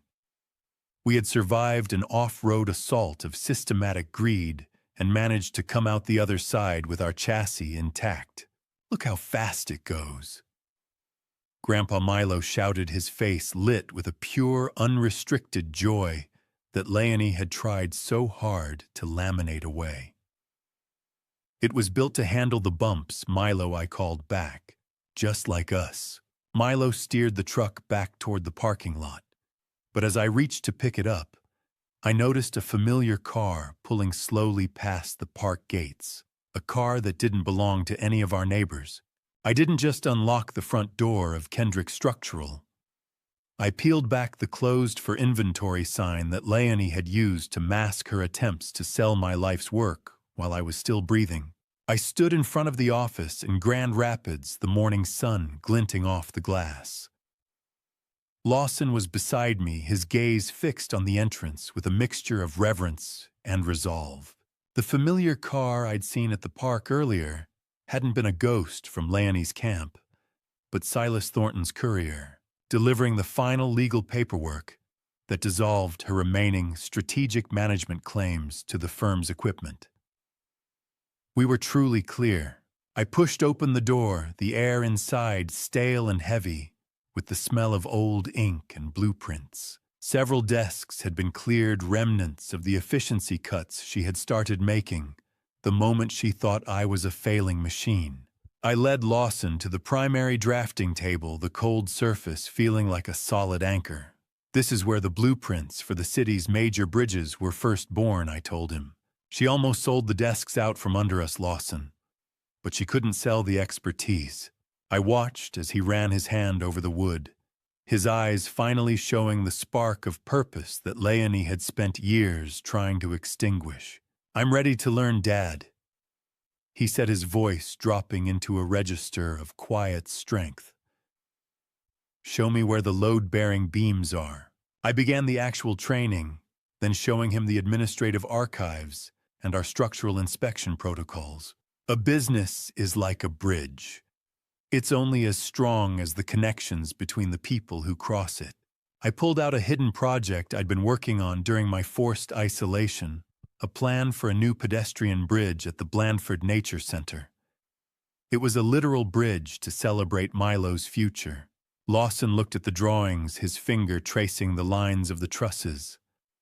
"A bridge for the herons Milo would love," that he whispered. "It's a bridge for us, son," I replied. A way to show the city we're still standing. As the sun began to dip, casting an amber glow through the office windows, I felt a vibration of professional pride I thought I'd lost forever. The key felt cold. The promise felt warm. I pulled my heavy brass key ring from my pocket and slid the office key off, placing it in Lawson's hand. I explained that I wasn't retiring to a memory care facility, but into a role as a senior consultant. I was leaving the day-to-day integrity of the firm to him. "I was a bridge inspector for 30 years, I told him. "My last and best inspection tells me you're ready." Lawson gripped the key, his nod a silent vow of loyalty. "I won't let the foundation crack again, Dad," he said. As we prepared to leave, Lawson reached under the main drafting table and pulled off a metallic object. It was a hidden bug Leonie had taped there to record firm secrets for David Price. The metallic click of it being pulled off was the final sound of her reign. As we walked out, I saw the two photographs on my desk, Eloise with Milo and Lawson with the office keys, and I realized the legacy wasn't just safe, it was finally whole. The moonlight caught the silver frames on my desk, illuminating two versions of the same victory, the woman who taught me how to love a legacy, and the man who finally learned how to protect it. I sat in the quiet of my Grand Rapids home office, the silence no longer a heavy burden, but a serene blanket. I looked at the two photographs that now served as the windowsill sentinels of my life. The first was an old, grainier Polaroid of Eloise holding a newborn Milo, her eyes shining with a fierce, protective heat that I had only recently come to fully understand. The second was a fresh print of Lawson, standing with a straight back in front of the firm's drafting table, brass keys gripped in his hand. The spineless fog had vanished from his expression, replaced by the sharp, focused gaze of a man who knew his own worth. "We did it, Elle," I whispered to the empty room. The bridge held. I thought about the structural integrity of a family that had been tested by a 4-year siege and refused to collapse. The next morning, I drove to the Holland House for an unscheduled Sunday breakfast, a simple freedom that still felt like a miracle every time I turned onto their street. I let myself in and headed straight for the kitchen, where the smell of fresh coffee brewing greeted me like an old friend. I stopped in front of the refrigerator. Under Leonie's rule, it had been a sterile expanse of stainless steel, a cold monument to her control. Now it was a vibrant, chaotic gallery. Milo's drawings were everywhere held up by mismatched magnets that weren't arranged in a grid. A refrigerator door is the heartbeat of a home. It tells you exactly who is loved and what is valued. I noticed Lawson had replaced the old laminated safety guidelines on the side of the fridge with a messy handwritten list titled Milo's Weekend Adventures. "Coffee's on, Dad," Lawson called out from the living room, his voice easy and warm. "No schedule today." I didn't answer right away because I was staring at a specific piece of structural art. Milo had drawn a bridge over a marsh with a large blue bird watching from the reeds. It was the great blue heron from the Nature Center rendered in waxy blue crayon. Have you ever looked at a piece of crayon art and realized it was a more important document than any court order? I looked closer at the 3 figures Milo had drawn standing on the bridge, me, Lawson, and a smaller version of himself. But it was the reflection in the crayon blue water that made my breath hitch. Beneath our feet in the mirrored world of the marsh, he had drawn a 4th figure wearing a wide sun hat. It was Eloise. The isolation Leonie had attempted had failed on a spiritual level.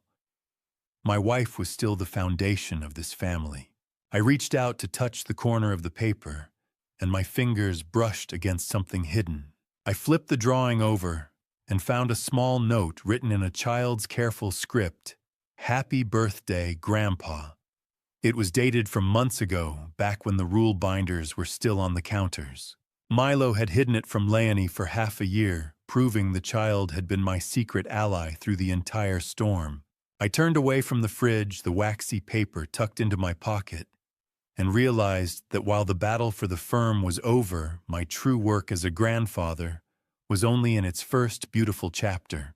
If you're sitting there right now, comfortable in your chair, and you can't remember the last time you saw your grandson without a witness or a stopwatch, do you really believe you're in control? Or are you just following a structural diagram designed for your own demolition? I am an engineer by trade. I spent my life looking for micro cracks in steel and rot in timber, but I almost missed the collapse of my own family because the predator didn't carry a sledgehammer. She carried a laminate binder. Isolation is a load-bearing wall they remove while you're sleeping. By the time you notice the ceiling sagging, they've already sold the foundation. In the structural anatomy of abuse, the first sign isn't a locked door. It's a series of safety rules. It's being told you have to park 3 blocks away to spare the neighbors.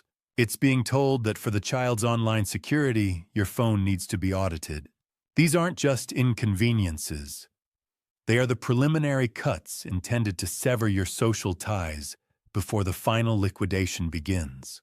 You need to identify the Leonies of the world before they move in. They often use the strategic management excuse, the professionalization of your private relationships, to hide the fact that they are siphoning your legacy. The most dangerous predators don't look like criminals. They look like helpful, organized caregivers who claim to be protecting you from your own aging mind.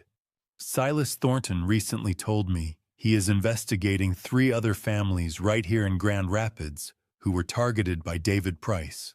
This liquidator wasn't just working with Leonie. He was part of a larger network of elder exploitation that preys on the quietest corners of our lives. Look at your checkbook right now. Are those your signatures, or are they just echoes of someone else's greed? If they're tracking your steps, it's because they're measuring you for a cage. I sat in my home office, the ticking of the clock in the background, the only sound in the nighttime silence. I knew I had to offer a final blueprint for survival. Don't wait for the new year to check your bank statements. You need to build your own war room before the first crack appears. Find your own Silas for legal protection and a Sandra for financial forensics. Audit your trust before someone else does it for you.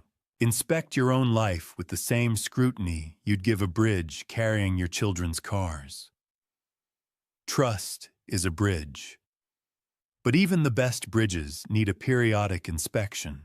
My story had a successful reconstruction, but I know many bridges collapse in total silence.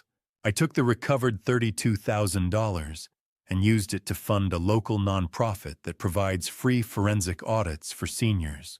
I want my survival story to be a structural template, a way to ensure the next grandfather doesn't have to fight for the right to breathe the same air as his grandson. I reached out and closed the bridge journal one last time, the weight of the book feeling final and right. But as I stood up, I saw a familiar manila envelope sitting on the edge of the desk. It wasn't a demand this time, and it didn't contain a list of rules. It was a scratchy, hand-delivered thank you note from the son I almost lost to a structural failure of the heart. And as I touched the paper, I realized that while the engineering was done, the living had finally begun.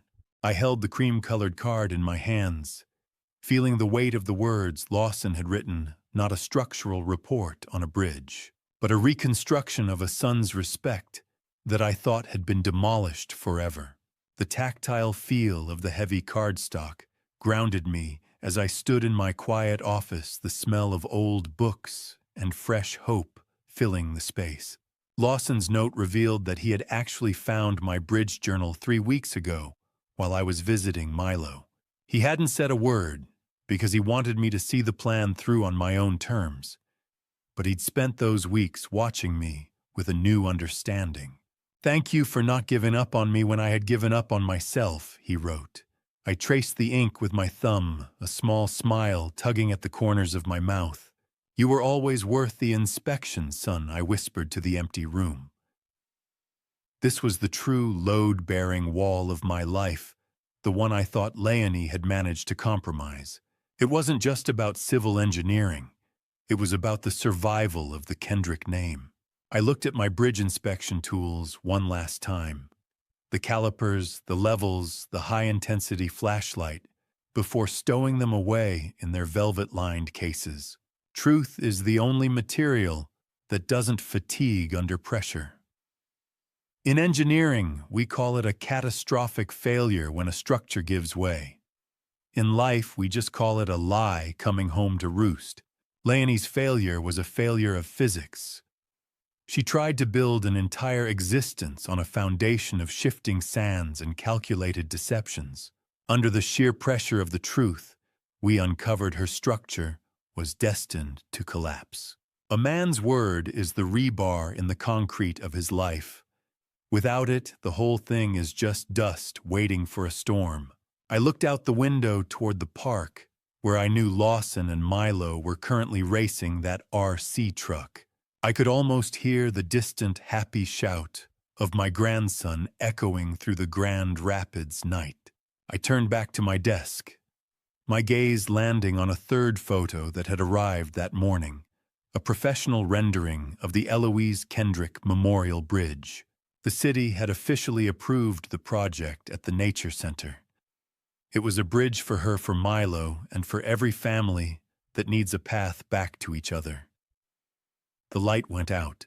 The story was done. The bridge was safe. I looked directly into the darkness, addressing you one last time. Your legacy is your own to protect. Don't let anyone convince you that your voice is a burden, or that your mind is failing simply because you remember how things ought to be. Build your bridges well and never stop checking the supports. I reached for the brass desk lamp, the click of the switch echoing in the profound silence. Silver moonlight cut through the dark, illuminating the photos on the windowsill, the faces of the people I fought for. I stood there for a moment, watching the city lights reflect in the glass, a senior consultant of my own destiny. The house was silent, but it wasn't the silence of isolation. It was the quiet, steady hum of a foundation that had finally been set right. Good night, and stay vigilant.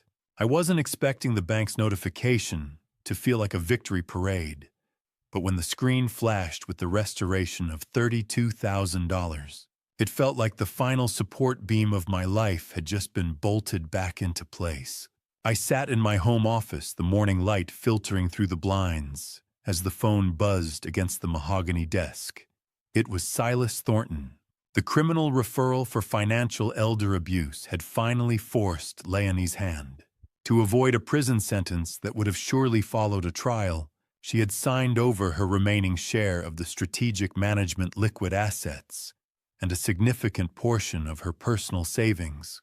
She chose her freedom over the money. Vance Silas said, his voice crackling with professional satisfaction. The restitution is being wired as we speak. I closed my eyes, leaning back in my chair. It was never about the cash, Silas, I replied. It was about the principle of the structure. Silas then shared a detail that made me chuckle for the first time in months. The Golden Years facility had actually sued Leonie for breach of contract and misrepresentation, using the evidence I'd gathered to claw back the initial deposit she had made with my stolen funds. Even the institutions she tried to use as weapons had turned against her. David Price was officially delicensed as a liquidator in the state of Michigan. The Vulture was finally grounded. I drove downtown to meet with Sandra Obi one last time, the smell of fresh rain on the pavement, providing a clean, sharp scent to the city.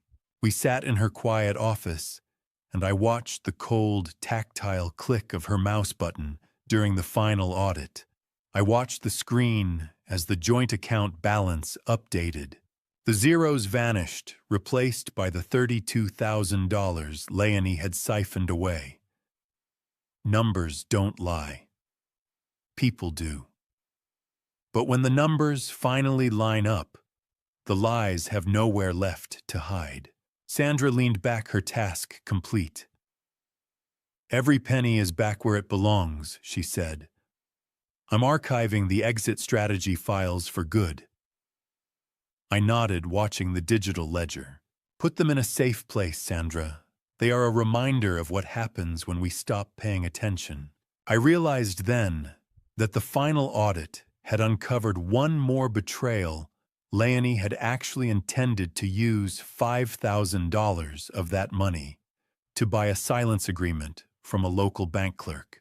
The clerk had turned her down, starting the very paper trail Silas had followed to save me. I stepped out of the building, the warmth of the spring sun hitting my face. Restitution is the final bolt in the truss. It doesn't make the bridge pretty, but it makes it safe to walk on. I pulled out my phone and sent a simple text to Lawson account restored. The foundation is solid. I stood on the sidewalk for a moment, watching a group of workers repairing a section of concrete nearby. Restitution is more than a check, I thought. It is the world admitting you were right. I walked back to my car, but as I looked at my reflection in the bank's glass doors, I didn't see a victim of an exit strategy anymore. I saw the man who had designed a better one. The reconstruction was complete, and the Kendrick name was finally standing on level ground. I didn't check my watch when I pulled into the driveway, and for the first time in years, the front door wasn't a barrier, it was an invitation. The April air in Holland was crisp, carrying the scent of thawing earth and new beginnings. I walked into the house and immediately noticed the absence of the mechanical hum that had haunted the foyer. The surveillance camera in the crown molding had been ripped out, leaving a small, honest scar in the plaster. Lawson was in the kitchen, and for the first time since Eloise passed, he looked like a man who owned the ground he stood on. Milo was perched on a stool, his face smeared with flour.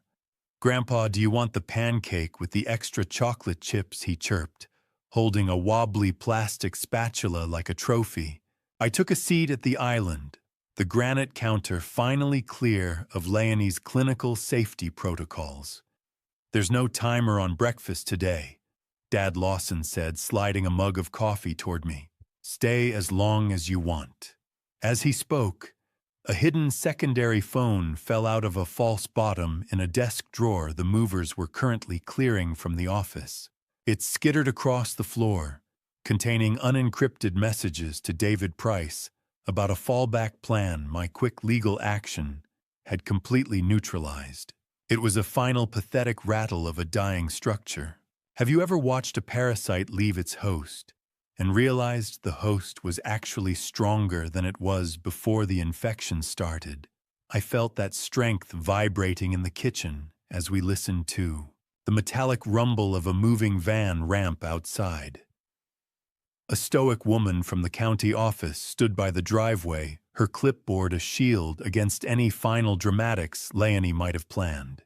We stood on the porch, watching hired hands carry out the final symbols of her strategic management lifestyle designer furniture and empty filing cabinets. Leonie appeared one last time, her clinical composure replaced by a bitter, hollowed-out silence. She attempted to grab a specific porcelain heirloom vase from a box, but Lawson stepped forward, his hand steady. He produced a photo from the audit, proving it was a gift I gave to Eloise 40 years ago. She dropped her hand, the cold, tactile feel of the porcelain remaining with us as she turned away. "You think you've won, but you're just living in a ruin," she hissed, her voice thin as a dying wire. I looked her in the eye, feeling nothing but a somber finality. "A ruin can be rebuilt, Leonie," I told her. "A hollow structure just falls." She climbed into an Uber, leaving the empty space in the driveway where her SUV used to sit like a permanent threat. The van turned the corner. The silence was the loudest thing I'd ever heard. Lawson leaned against the door frame, letting out a breath he seemed to have been holding for 5 years. "Is she really gone, Dad?" he asked, his voice barely a whisper. "She's gone, son," I replied, placing a hand on his shoulder. "The structural integrity is restored." I heard the sound of the deadbolt sliding into a new secure position behind us. I looked down at the porch, where the heirloom vase sat catching the morning light, and realized that while the house was finally empty of her, the true reconstruction was only just beginning in the room where Milo was waiting.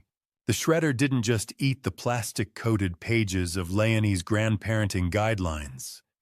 It hummed with the sound of a family finally reclaiming the right to exist without a permission slip.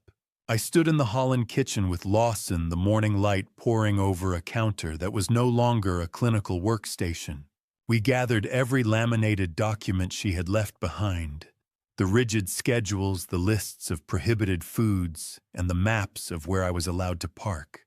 As I fed the first sheet into the machine, the raspy whir of the paper shredder was the most melodic thing I'd heard in years. Watching the controlling structures turn into harmless plastic confetti felt like watching the demolition of a prison. Lawson found a draft of a confession Leonie had written, but never sent, admitting she chose David Price because he promised her a clean break from the Kendrick name. It was the last ghost in the machine. "I think I'm going to enjoy the silence of a house without a manual," Lawson said, his voice steady as he poured 2 glasses of bourbon. "Manuals are for machines, son," I replied, clinking my glass against his. "Families are built on trust, not plastic." We stood there for a long time, watching the bin fill with the remains of her reign. Later that afternoon, I took Milo back to the Blandford Nature Center. The smell of swamp water and fresh pine was sharp and clean. I carried a professional-grade set of binoculars, the cold, tactile focus ring smooth under my fingers. Have you ever noticed how the smallest lens adjustment can turn a blurry shadow into a clear, sharp truth? I taught Milo how to calibrate the focus, explaining that in both engineering and life, you have to adjust your lens to see the things that are trying to hide. "If you look close enough, you can see the heron's heartbeat," I told him. "That's called attention to detail." Milo gripped the binoculars with his small, warm hands. "I see him, Grandpa. He's standing on one leg just like Grandma's bird." I felt the structural stability of our new bond finally setting like reinforced concrete. Milo then revealed his own secret. He had kept a log of drawings hidden in his pillowcase, showing every time Leonie had made his father cry. It was a heartbreaking confirmation that the boy had been his father's silent protector all along.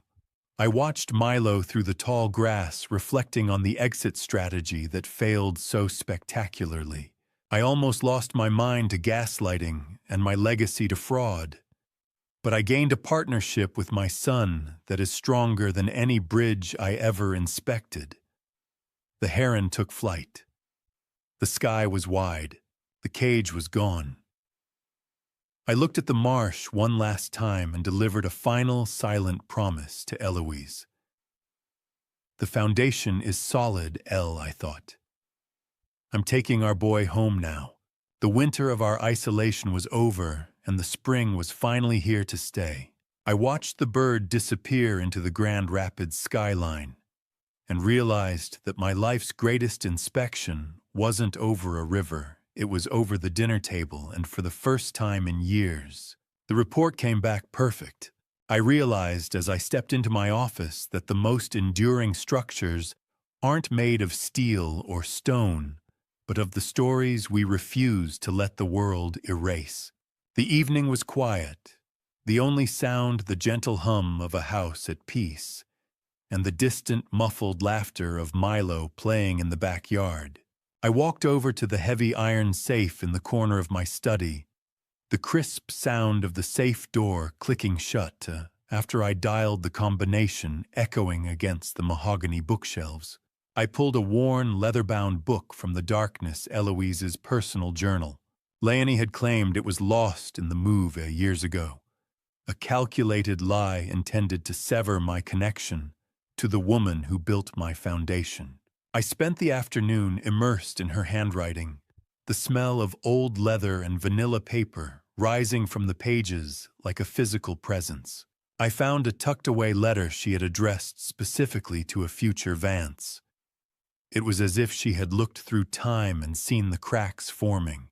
She urged me to trust the math of the heart and predicted that our family would eventually face a test of its very core. "Our son has your eyes and my stubborn heart. May he always build things that last," she had written. I traced the ink with a trembling finger, whispered an apology for how long it took me to find her voice again, and felt the final emotional anchor drop into place. A journal is just ink on paper until it's read by the eyes of the person who lived it. Then it's a structural beam for the soul. Lawson arrived later that evening, not as a weary visitor under surveillance, but as my partner. He carried the heavy tactile feel of a high-end blueprint under his arm, the finalized plans for the Kendrick structural office renovation. We sat together under the warm sunset light, looking at the layout that included a dedicated space for Milo to learn the trade. I want Milo to grow up knowing the difference between a building and a home. Lawson said, his voice ringing with a purpose that had been suppressed for too long. I nodded, clinking my glass against his. Then we'd better make sure the blueprints are perfect, partner. He then revealed he'd established a scholarship in Eloise's name for young engineers who focus on structural ethics. It was the perfect tribute. I stood up and cleared a space on my main shelf, placing Eloise's journal alongside my original bridge inspection logs and the final court order. It was a history of love work and justice all bound together. The book closed. The story lived on. I realized that while I was officially retired, my role as the guardian of this legacy was a lifetime appointment I finally accepted with a peaceful heart. The inspection is over. The results are in. We're still standing. I reached for the brass desk lamp, the click of the switch signaling the end of the long day. I turned off the office light and saw the golden glow of the sunset hitting the gold leaf lettering on the spine of Eloise's journal. And I knew that no matter how many exit strategies were designed, some foundations are simply too deep to be moved. My work was done, the bridge was secure, and for the first time in 5 long years, the structural report for the Kendrick family was perfect. Most people see a bridge as a way to get from one side to the other. But as I stood on the timber planks of the marsh overlooking, I saw it for what it truly was, a promise that no member of this family would ever be stranded on an island again. I stood on the newly completed Eloise Kendrick Memorial Bridge, the warm summer breeze carrying the scent of marsh grass and the thick heat of a West Michigan afternoon. I ran my hand over the cold, solid feel of the brass memorial plaque. It was modest, just like Eloise, but engineered with a precision that would outlast us all. The irony wasn't lost on me as I looked down at the supports. This entire project had been funded by the liquidated assets Silas clawed back from Leonie's secret shell company. Her greed had become the literal foundation of our new memorial, a final structural correction that turned an exit strategy into an entry point for the community. Lawson stood beside me, his sneakers silent on the timber as he looked out over the water. "She would have loved the view from here, Dad," he said, his voice carrying a serene triumph that had replaced the years of hollowed-out exhaustion.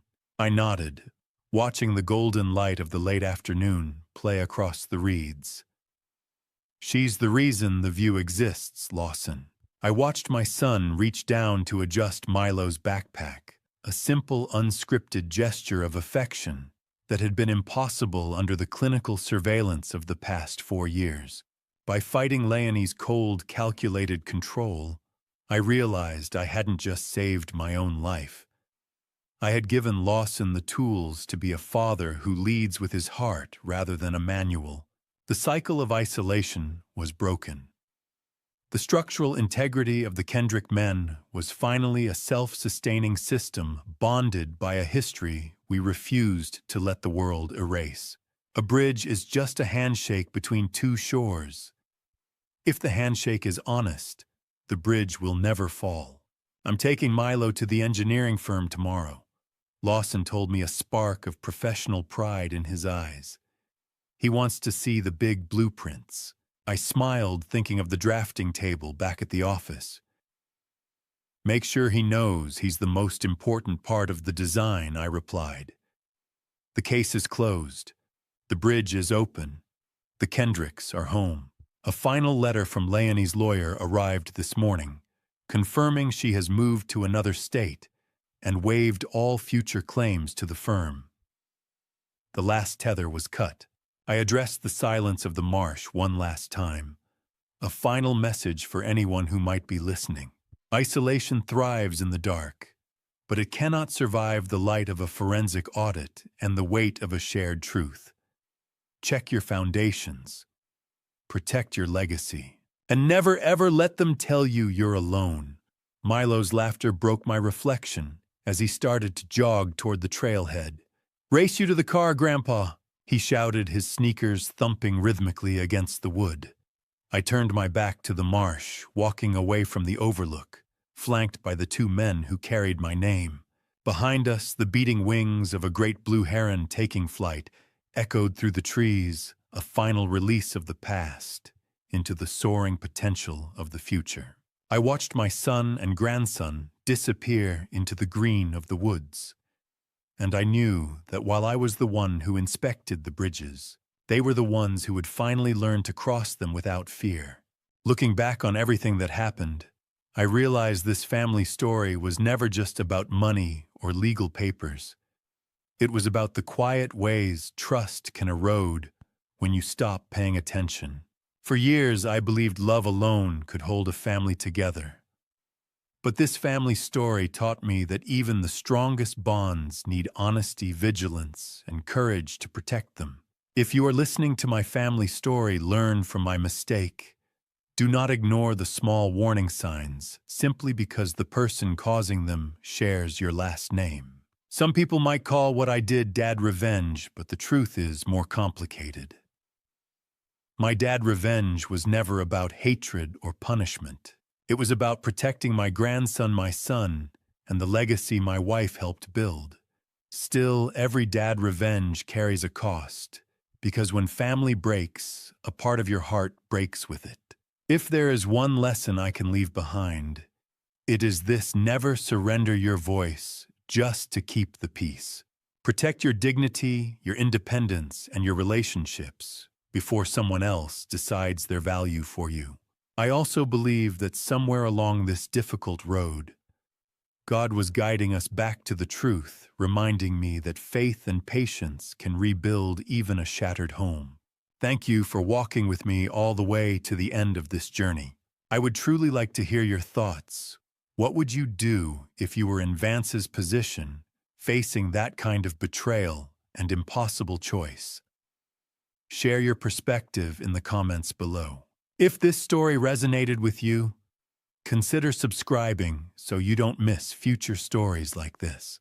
A gentle note: while this narrative draws inspiration from complex family situations and real social issues, certain elements were dramatized for storytelling purposes. If this type of content isn't what you're looking for, please feel free to explore other videos that might suit you better.